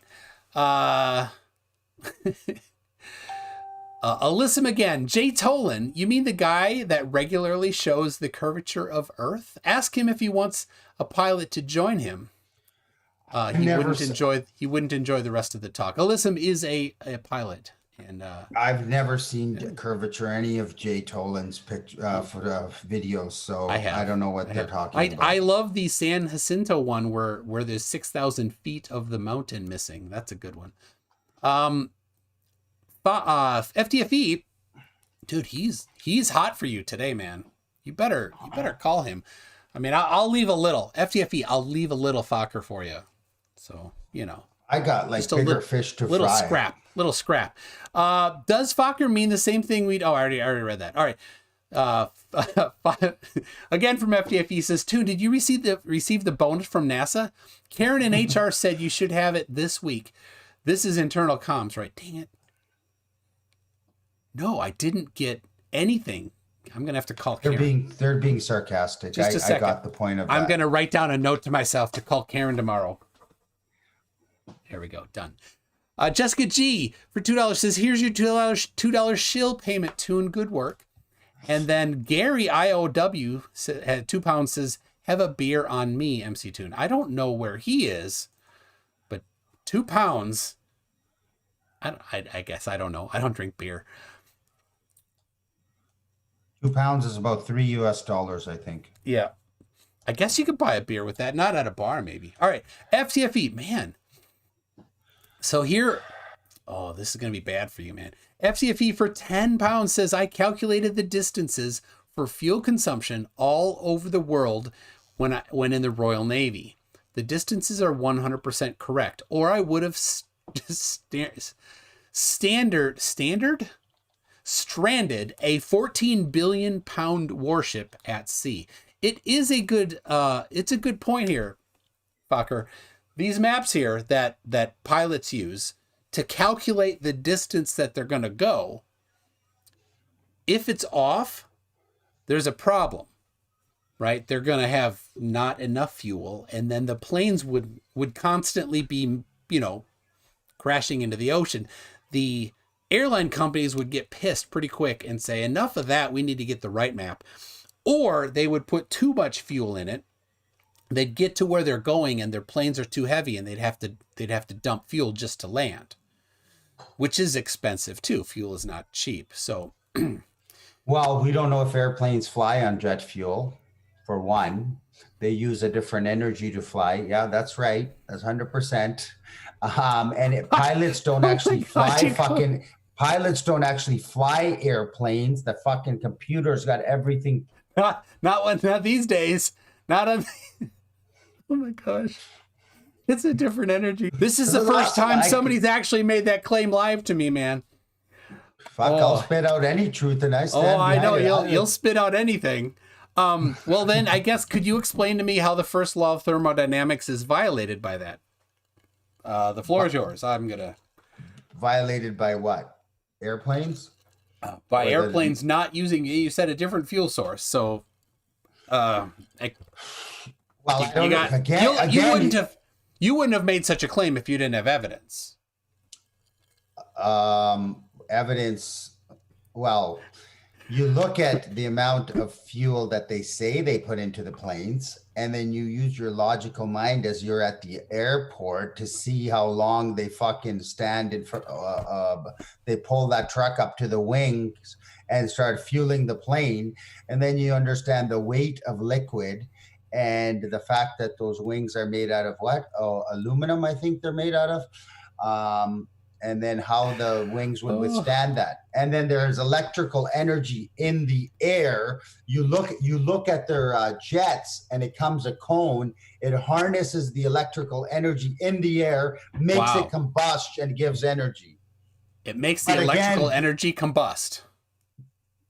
well, I don't know about no, not combustion, whatever the term is. Obviously, that doesn't combust. I'm saying that word because I don't have the proper vocabulary right now, and I'm ready to admit it. But here's my point. Here is, what the truth. You guys go, well, what is it? What is it?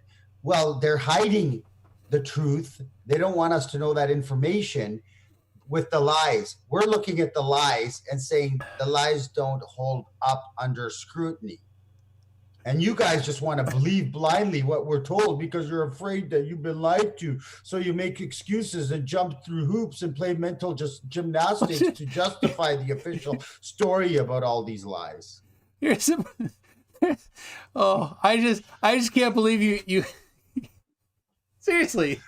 That I said electricity combusts. Okay, I had a brain fart. It's the whole thing. I like people constantly. Every time I have a debate, somebody's in the chat like, this guy's a Poe, this guy's a Poe. You actually are saying, right? Because I talk to other people and they're like, there's no way that somebody could actually think that the jet fuel is a hoax. That's the only Poes think that. And you said it. Poe. This is piece of shit. Poe. No, Poe would be Poe's law. Somebody that's pretending to be a, pretending to have a position. That. And Poe's law is in the extremes of some positions. You can't tell the difference between somebody who's pretending and somebody who's sincere and really off the wall. Well, be nice about Bro, it. Come on. Like, just look at the claims of the jet fuel. It's impossible. How much does a 5-gallon jug of water to put on the water cooler weigh? Well, exactly. That's not the math that's going to convince anybody that knows anything, right? Well, you're going to need to do more than that. You're going to need to do a logic. lot. We just use logic. There's you've seen the inside of a plane. We know that planes, like the skydiving plane, I see it get fueled. Okay, it goes up, it comes down. They use a lot of fuel. It's a different engine. It's a different technology. Yes, they use fuel, and that's why skydiving tickets are what they are. And I watch them fuel the plane every time, 3 times they go up to altitude. Usually, you get 3 loads, 3 jumpers. It lands, picks up jumpers, goes up, comes. Then they have to fuel the fucking plane. All right, and they got to keep the weight down. Now, I'm sure if they were traveling a bit, constantly flying, they could fit a bit more fuel in there. Now you're telling me that's like an hour of flying. Now these commercial airliners are going across the fucking Atlantic and Pacific Ocean. And they're flying at 30 to 40,000 feet. They are not using fuel. I'm sorry, they're just not. What are they using then? Bunk. I told you they're harnessing. My speculation is the evidence points to unverified that they're harnessing electricity from the air. To do what? How is it doing anything to harness this electricity? Well, do you mean just like electrons hanging out in the air when you say electricity in the air? There's electricity in the air. Tesla. No. Do you mean electrons just hanging out in the air? Not just hanging out, they're there. So here's some electrons in the air, and the airplane comes by, and the engine's like, and then spins it and shoots it out and makes it go faster. It's actually a cone now. I don't know how it works. Nothing's on the back of it. So whatever the electrons come in here, whatever technology they have, gives it energy to keep the plane coasting and flying. Yes, I 100% believe that. I'm not posing or doing whatever you think I'm doing. No, I don't want to have a Poe on here, so I appreciate that. All right, PhD Tony says travel time of seismic waves. This is his specialty. It's part of his job. Tsunamis, sound waves, vehicles, winds, and weather systems all agree with the spherical distance formula. How is that? Can you repeat that? I was reading your comment. Travel times of seismic waves, tsunamis, sound waves, vehicles, winds, and weather systems all agree with the spherical distance formula. How is that? They agree with it? Okay, well, how does that prove anything? Well, if they don't agree, they falsify if they agree with a certain particular shape. They falsify the other shapes. So who is this? Sativa and me? Who's that? Do you know that? Yeah, I know that. That's Joe. Joe, thank you. He says, FDFE, Simon Dan, MC Tune, Pro Shills. Thank you. I appreciate being put into the group with those other excellent shills, apparently.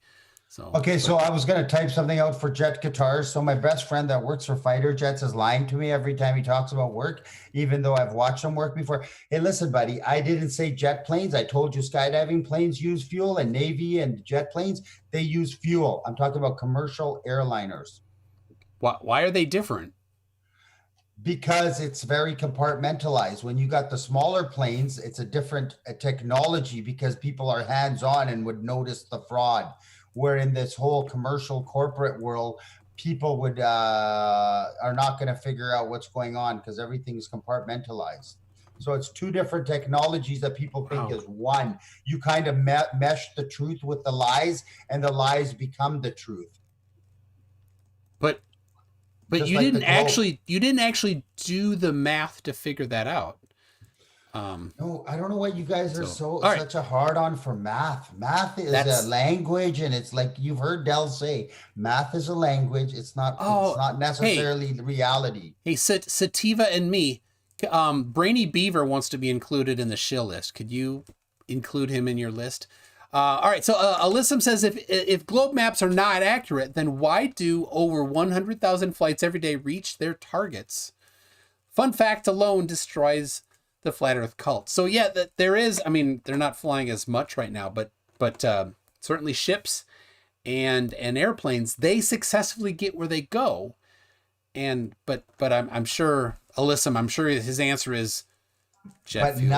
But none of us fly commercial airliners, and the computers do all the fucking flying. So I mean, that doesn't prove us fear anyways. No, here's the deal. The navigation you can do using paper charts, and in fact, they must have them, even though they use ForeFlight and Jeppesen on computers to do the navigation nowadays. They are required on these big international flights to keep paper charts, right? Not these particular ones. These are VFR charts. They need to have jet charts, which are instrument charts, IFR charts. But they have to have paper charts in case the computers don't work, and they get sent new ones regularly to replace the old ones because an airport call sign changed or some new, there's always changes. So they have to have the paper charts, and they have to be able to use them if the computer charts don't work. And that happens on occasion. It all works together still. No, they give them some piece of papers and say, if anything goes wrong, you're going to use this. They keep selling the fucking lie.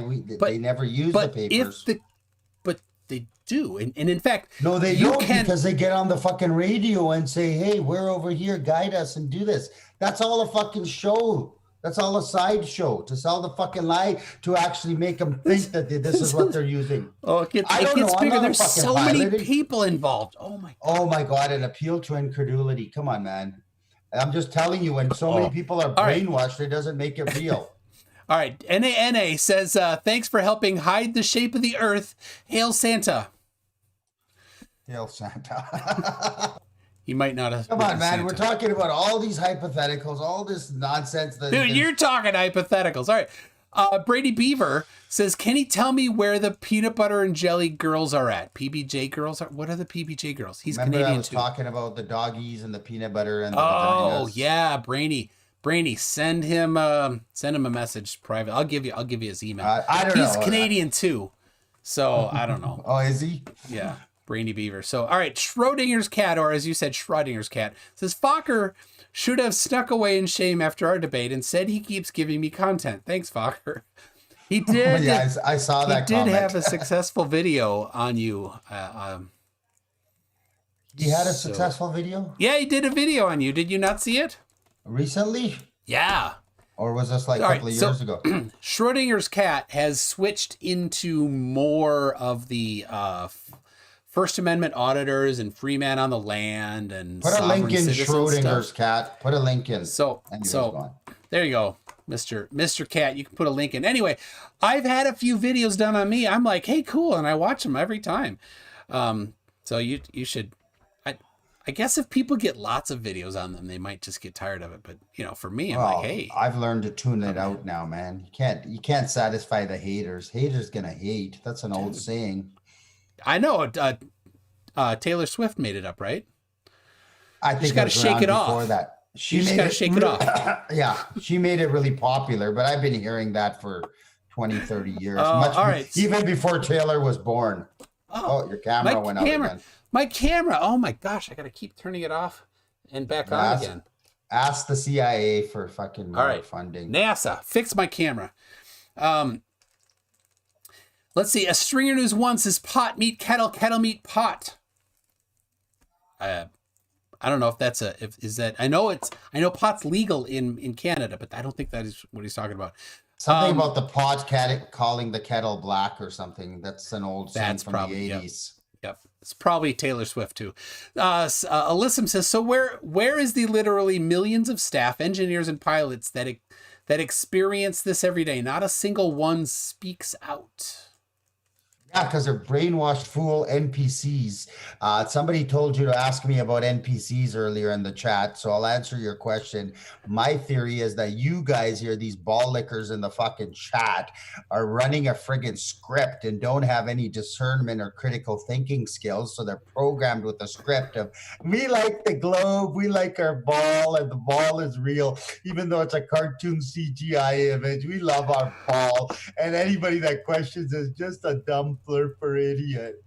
So there you go. So here's a question from historical philosophers. Why is the whole world lying about it? Because the U.S. government can't even hide a blowjob. How could they hide something that big? Because people, I just said, are indoctrinated fucking fools. And but why is reality. It after all this time? Why didn't one person be like, "Hey, NBC, I want my million"? Well, NBC's control. Oh, they're in on it too. They're in on it too. There's nobody that's ever spilled the beans because the bean spillers are the bean catchers. The bean catchers. How about that? They're out there. People don't want their reality shattered, or they just don't have the critical thinking and brain power to understand. And it's all compartmentalized. Come on, man. It's the departmentalization. So Kevin Brown says they lie. I love this. You're taking me back 3 years ago. So much has happened in the world. There's no proof of a globe, and this brings me back 3 years. Takes me out of this COVID nonsense. What did Kevin something say? Kevin? You were reading a comment.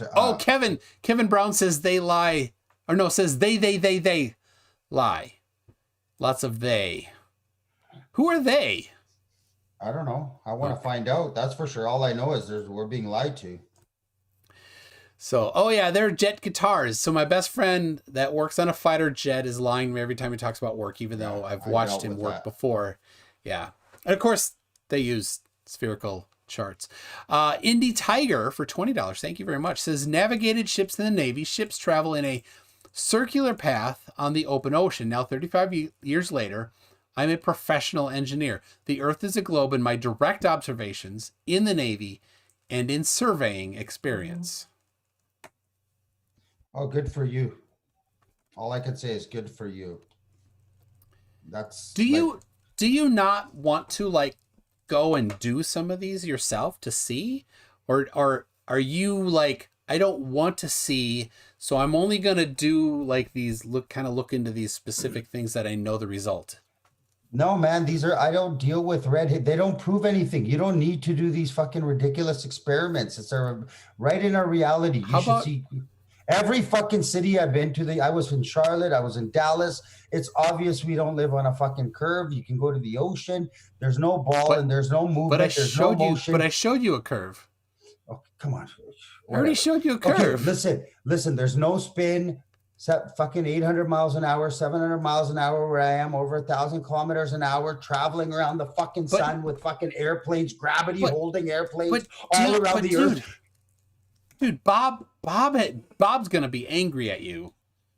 because Bob measured Prove the 15 motion degrees of an the hour. Earth, 15 degrees an hour. Is that what you're gonna say? You've met Bob, right? I've talked to people like Dolly Viner, I don't know, a couple weeks ago. He's like, Bob's a shill, Jaron's a shill, Mark Sargent's a shill, everybody's a shill. Yeah, I'm a shill too. I get called a shill. So let's stick to this tune. Listen, the Earth is a ball. There's planes flying all around it. It's going around, and the planes gravity is keeping the planes around. Now it's flying around the sun at 66,000 miles an hour. So the planes over here, gravity's pushing them as the Earth goes here, and the planes over here, gravity's keeping these planes from fucking. You've got to actually understand the model before you can try to debunk it, because you just explained something else. You didn't explain how the globe works, right? Gravity doesn't push. Yeah, it's not. It's the orbit. The Earth is orbiting, right? So Kepler's law. So if you want to falsify Kepler's laws, go ahead, give it a shot.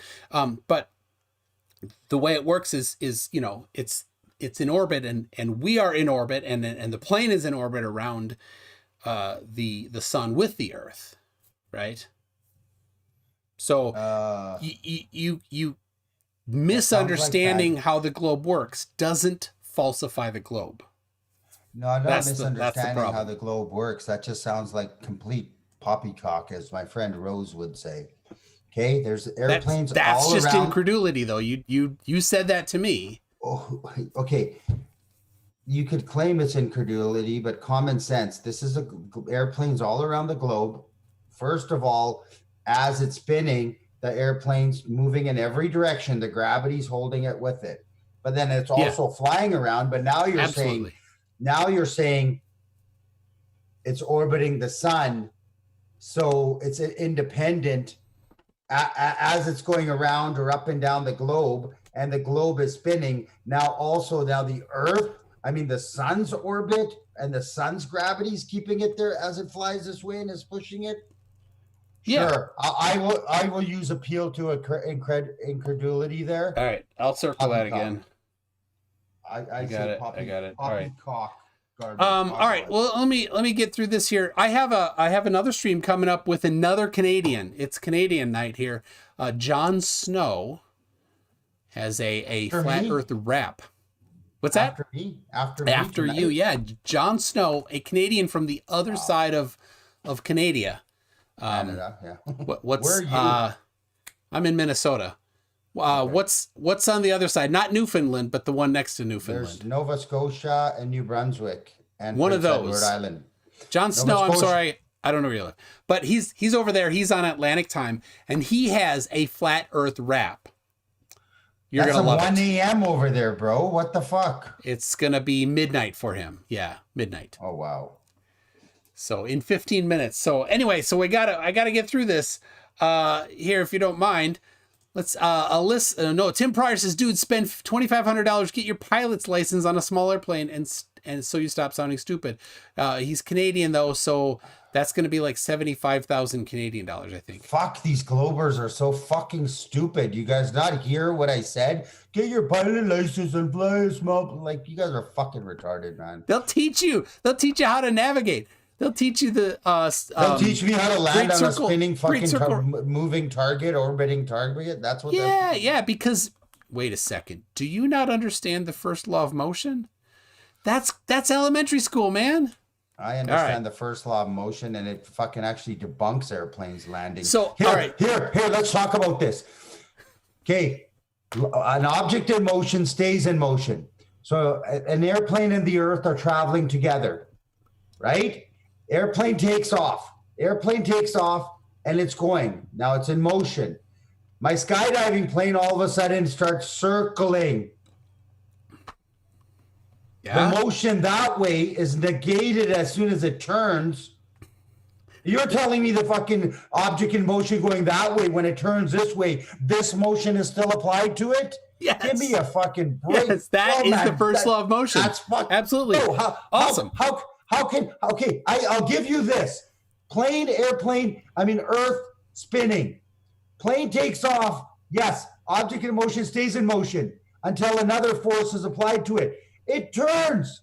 But you're going to claim that this motion still fucking applies. But the air is moving with the Earth too, right? That's never been proven. It's assumed. It's been measured. But you don't like measurements. All right, let me.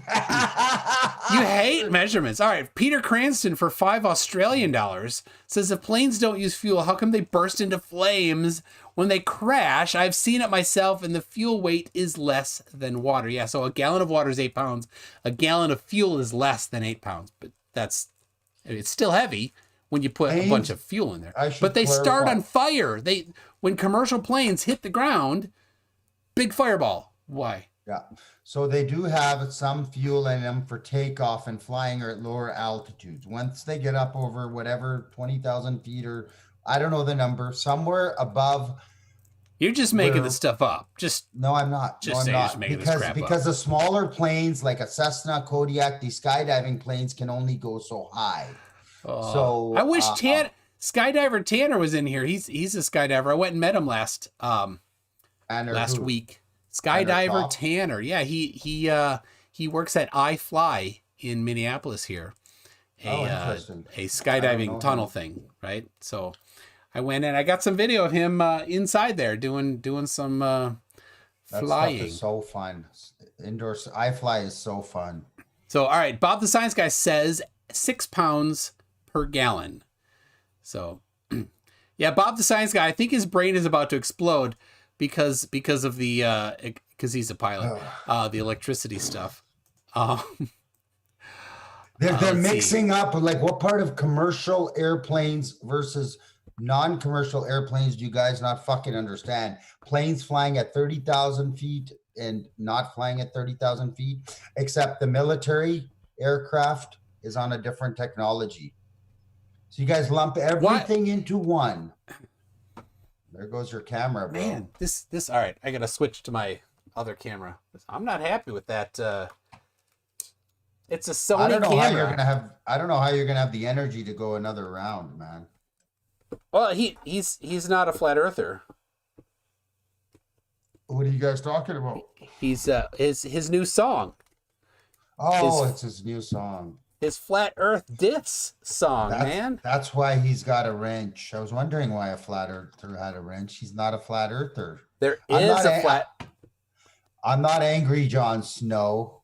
I'm very animated. If you haven't met me before, I'm like this all the time. I'm like this when I talk to my mother and she doesn't like it. Your poor mom. Ugh.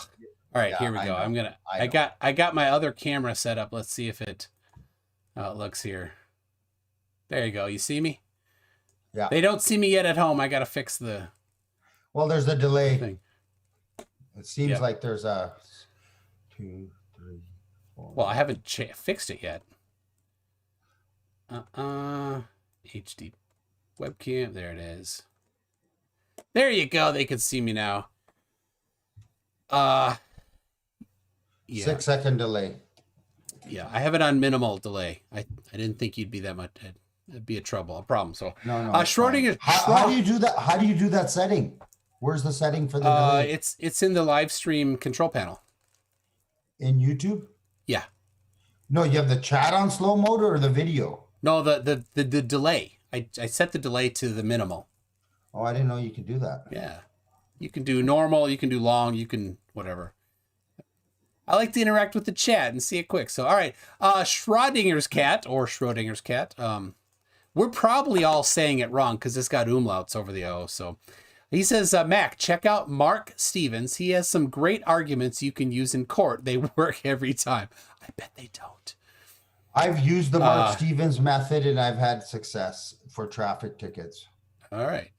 There you go. Historical philosopher says, please ask Focker to provide proof for his assertion. Otherwise, he's just making baseless claims that can be dismissed. And yes, your claims have been dismissed. What can be asserted without evidence can be dismissed without evidence. Well, when it's speculation, I admit it. I don't claim my assertions as being fact. Okay. I said I'm speculating on whatever I'm speculating on. Sounds good. Okay. We got Glober Mom says FFF. Oh, that's you. FEF. You're FEF.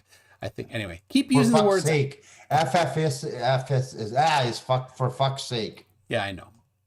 Oh, okay. Yeah, FFS. She said FFF. Anyway, keeps using the word objective reality when he should be using subjective reality. He's totally biased against a globe Earth. That's completely I true. was one of you guys for 43 years. Come on, I woke up from the delusion. Yeah. I'm trying to help you guys out, and you're trying to pull me back in. And I came here like a good sport. Yeah, and you're I a good actually sport. had fun.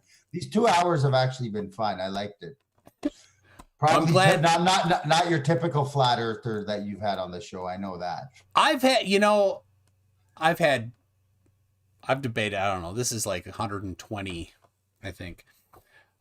So Okay. let's see. Alyssa, so some flatties who don't even know what this fantasy world looks like knows better than literal pilots. He lies to pilots about aviation. Love it. Oh. Alyssa's a tough cookie there, man. I bet he'd like to debate you. Mr. Unite for the Children. Oh, last stream, I missed, that was Alyssa. He's a pilot, Australian pilot. But Mr. Unite for the Children, last stream, we were talking about stickers that you put on your phone to pretend to protect you against cell phone radiation. He said last stream, I'm a bit rusty on my battery knowledge. Back when I was working in electronics, a node a lot more. Get it? I didn't get it. Yeah, anode is a battery term. Anyway. No, I didn't hear the whole thing. I'm reading the chat. You got focus, man. Focus. It's all right. I know. It was for I'm him. really bad. I try to read the chat and try to listen. Mr. United for the Children says Mac is an NPC without a soul, not a human. Oh, good one. Good one. Yeah. Try to reverse what I say on me. Good one. Very original, buddy. Very original. Chris Hoffman, this is interesting. So when thunderheads block my satellite dish's view of space, it's all just the CIA playing jokes? Well, how do you know they're going to a satellite and not a high altitude weather balloon? That's my question. Because balloons are not stationary. Yeah, and neither are supposedly satellites. What's that? And neither are satellites supposedly. No, so supposedly satellites are stationary. They're geosynchronous. They are above one point of the Earth on the equator, traveling at the same rotation as the Earth. They're geostationary. They are stationary in relation to the surface of the Earth. I haven't That's heard the point. that. I've always heard they orbit around the Earth. There's different satellites that are in different orbits. There you go. So a geosynchronous orbit, geostationary orbit, they have to be at a particular elevation and above the equator. They can't just be anywhere because then they're not directly above. It has to even out. And then they withstand the 3,000 degrees supposed Celsius. Yeah, that's it. There's a difference between heat and energy. There's very, very little air there. So the temperature is different because there isn't enough there to transfer the temperature. And we know how because we're told that. Well, because that's unverified. Because that's just what we're told. That's not a fact. That's what we're told. Here's the deal: people can they can pull a vacuum, right, or evacuate evacuate the air in a device like this, right? This is a vessel that has very little air in it, 10 to the negative 6 torr or less. Right. And in here, even if there is a high temperature inside there isn't enough stuff in there to transfer that temperature. Yeah, but we don't know what's up there. We're just told what it is. That's why I said supposed temperature. I don't know what's the temperature, but they're telling us. I believe that you don't know, but it's been measured. But that's fine. That's fine. No, but you haven't measured it. You're just believing what you're told. Yeah.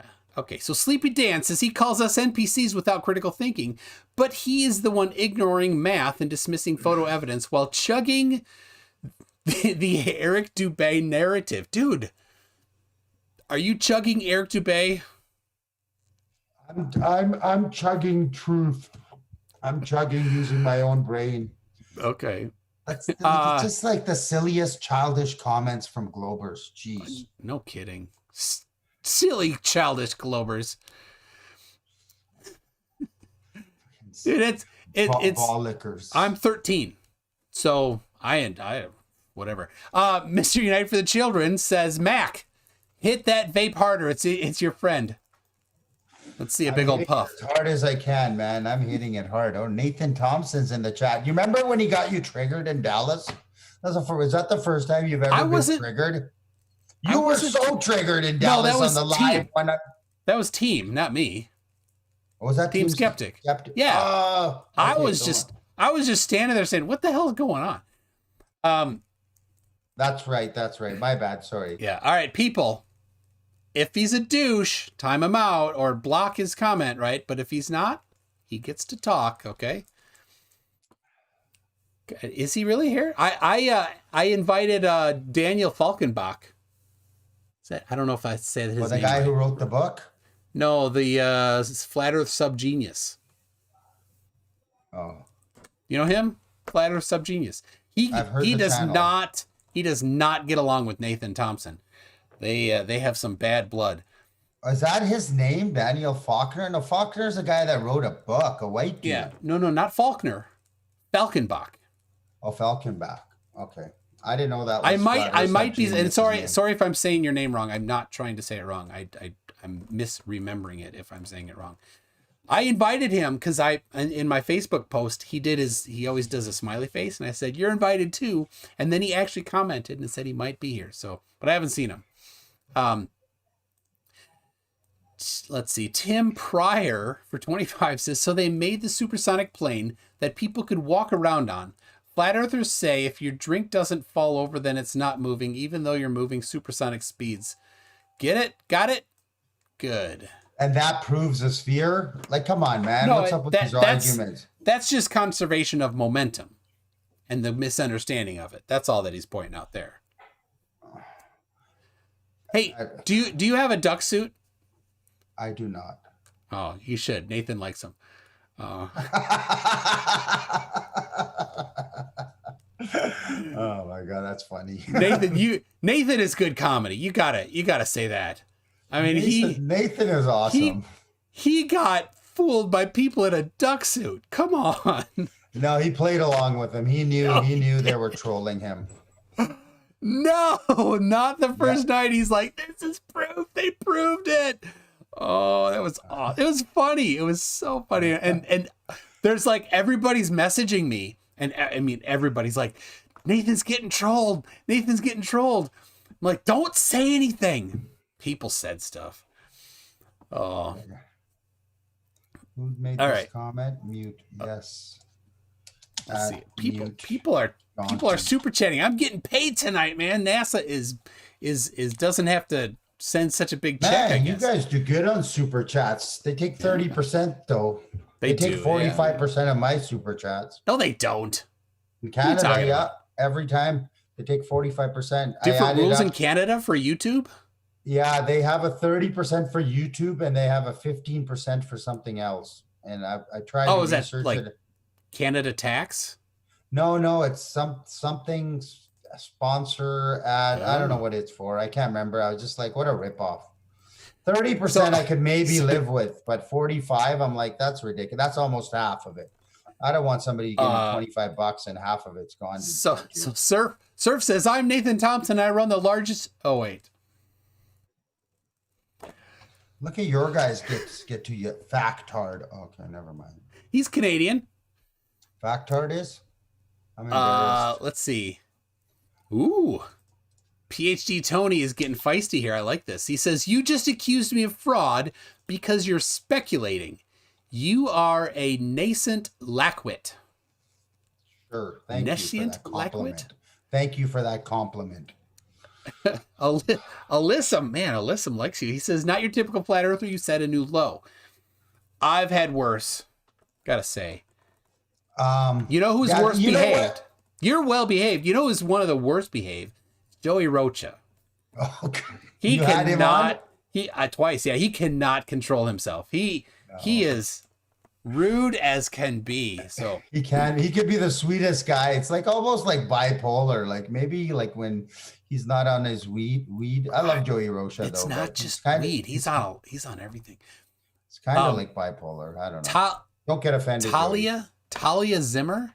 Talia says MC Tune is seriously just trying to make a mockery of flat Earth community. He's trained to do that. Yeah, and she's 16 years old, by the way. Talia. Quit it. Talia. Talia. That's a nice name. I like that. It's a very cool name.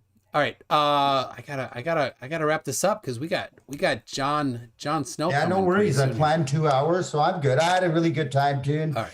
This is what I wanted, is just a casual discussion, and exposed your globe fallacies. But you're gonna think you won like every glober did, and proved me a stupid flat earther. So it's all good. I gotta tell you, I kind of cheat. What I do is I make the, like in high school debate, I never did that, like debate club, like you get assigned and you have your subjective thing and they have their subjective thing, and I cheat. Okay. I make the other guy take the factually false position. You're assuming the flat earth is factually false. That's an assumption. So you just do a lot of assumptions. All right. Like I've exposed. Raven Every Zero. time I flat smack, I've exposed that. Anyways, go on. All right, let me say it. Raven Zero. Fokker, the difference of commercial and military planes, it isn't the fuel, but the compression ratio of the turbine's fuel ratio. Okay. Do you know have you ever looked at how the actual jet engine works? It's pretty cool. Yeah, like 2 years ago. All right. Tim Pryor says, dude, fly a small drone in a car doing 80 miles an hour. Does a drone have to go 80 miles an hour? Same thing. Like if you're in a car or maybe a bus. Yeah. I should do that. But here's the cool thing. If you're on a bus or a train or something and it's hovering there and then it takes off, it will go back as it takes off. But the air in it will equalize it. The thing is, if it's using GPS, satellites to position itself, and you are telling it to stay still, it'll stay still as long as it's getting a signal and it'll hit the back of the car.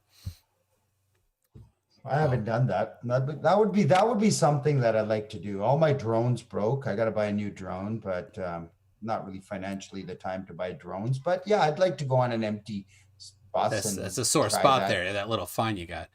Do you have one find or two finds? 2 finds and potential for more. Don't go get more. I'm gonna win. Don't go get more. I'm gonna win this though. All right, if you say so. Mr. Unite for the Children says, how do you tell who is an NPC? That's good. They just run the same script. They go in fucking loops. You can look in their eyes and they're like, this is a globe.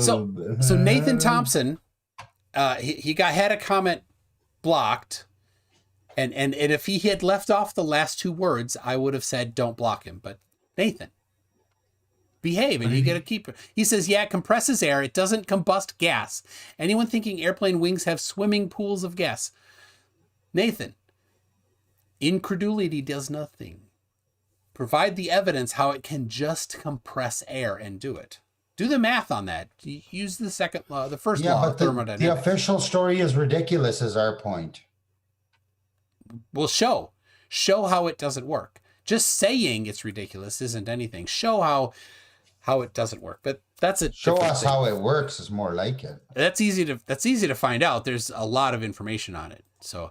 All right, Alyssum says, heat your oven to 200 degrees Celsius. You can hold your hand in it. Won't even hurt. Touch the metal and you get burns. Year 5 physics, children understand this. Okay. So that's the in space, how come it's 3,000 degrees and it's not melting? That's why. And I just today pulled pumpkin pies out of the oven because we're having Thanksgiving here tomorrow. Yeah, but if I stuck my hand in there for an hour, it would definitely be burned. There you go. And so it's about the transfer of heat, and it takes time and it requires particles of air to hit you. And if there aren't hardly any particles there, that transfer can't happen. So how is it that hot? That's how hot the average particle is, but there's not that many particles. This is just physics. This is basic physics. Okay. It's really not that complicated. But it's a story you were told. You do realize that. I do understand how the physics works. So for you to say it's this hot, therefore it shouldn't. We don't know if. Right? No. Here's okay, that makes sense. What you're saying makes sense. Okay. If that's true, there's not that many particles. If that's true, that makes total sense to me. Okay. But so what is up there? If you're going to try to debunk it, try to understand it first, right? Debunk the actual Earth, not the misunderstanding of it, right? But either way, it's a story we're told. Yeah, I guess. All right. So True Blue says Nathan, the story would work.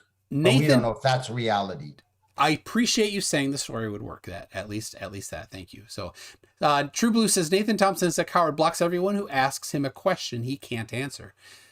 I gotta say, Nathan Thompson is a little censor prone. He loves censorship.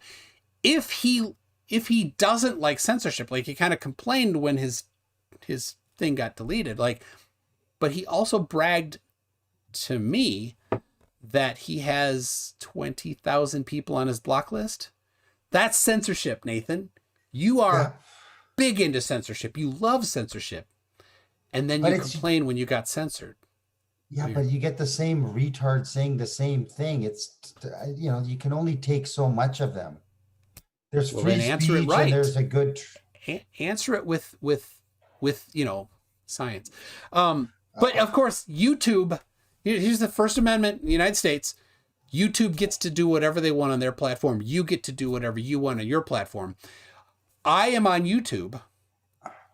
It's not my platform. I have a little section of it that I kind of say is mine, but YouTube gets to decide whether or not they want me on or not. Right? Yeah. Same for Facebook. They should be fair. It's their platform. I have my own website. I put whatever I want on my own website. That's my First Amendment, is what is on my website. So if Nathan wants to come along and say, you must put this on your website or you're censoring me, no, that's not.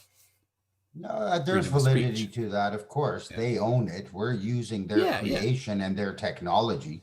It just fucking sucks when they're arbitrarily deciding what stays and doesn't stay. And I've had things blocked, and I'm like, and they don't say why. I'm like, I don't know why. I don't insult people. I don't swear. I try to be polite on Facebook, but I've still had a couple times put in Facebook jail myself.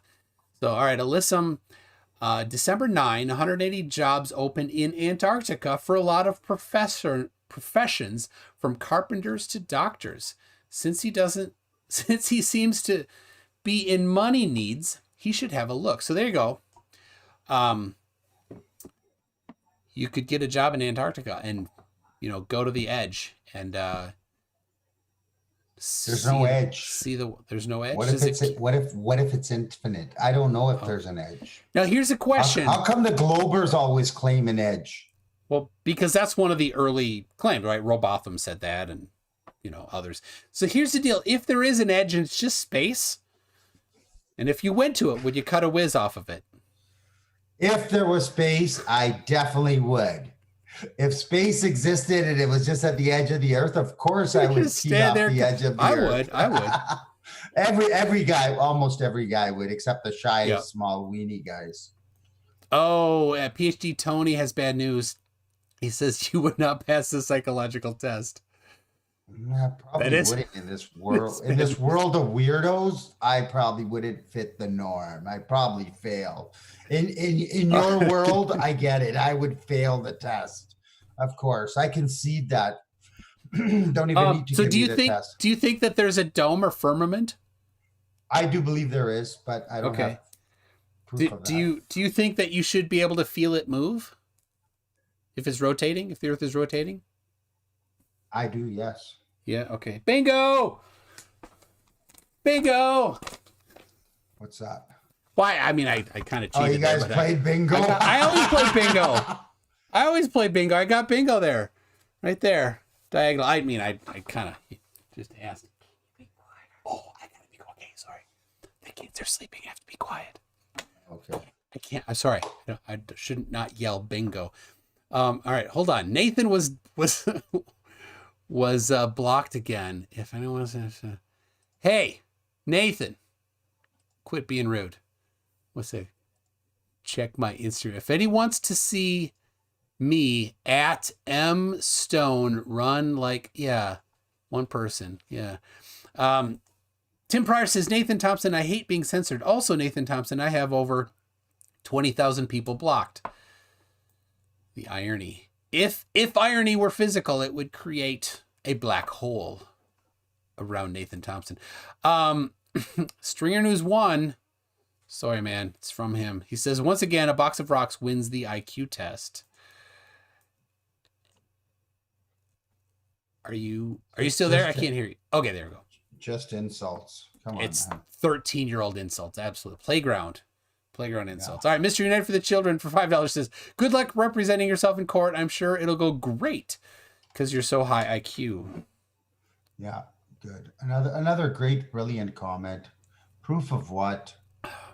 So, well, anyways, I made it through. Yes. Did you think you wouldn't? Did I what? Did you think you wouldn't? Wouldn't what? Make it through. I made it through the super chats. Nathan okay. Thompson. Boss said, pipe down, MC Tune, keep it quiet. I have kids that are sleeping, man. How old are your kids? Well, I have 33 kids. It's 11 sets of triplets. Tell you, it was the hardest 8 years of our life, but totally worth it. Love them kids. So. Okay. I don't tell people how old they are, but I have kids, and I have said I have a son who is wanting to be a pilot. He's working towards that, and nice. I've had a daughter come in during live streams and is like, I need to go to bed, and I'll turn off the camera, and then sometimes I'll give her the earbud and she'll talk to people a little bit. She's super cute. So right on. All right. Well, I'm exhausted.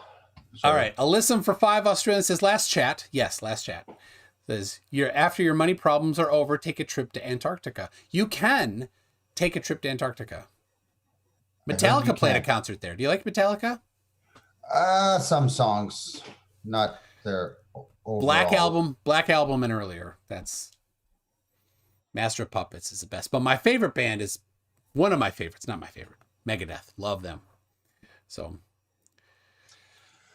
all right, brother. Let's wind it up. Hey, thanks for coming. You want to say anything before we go? No, I mean, the people, we didn't do really anything. We just had a good time, 2 hours. I mean, the Globers are still Globers and the Flat Earthers are still Flat Earthers. These debates or discussions never go anywhere. You guys want to believe in a spinning ball, and that's just the way it is. Until people can open their eyes and their mind has to be open, and then they can see the truth. Yeah, open your eyes and mind to see the beautiful curve. That doesn't exist. All right. All right. Thank you, everybody. Make sure you like and subscribe and tell us all about it in the comments. I'll be back in just a couple minutes with Jon Snow to introduce Flat Earth Rap. Check you later. Bye.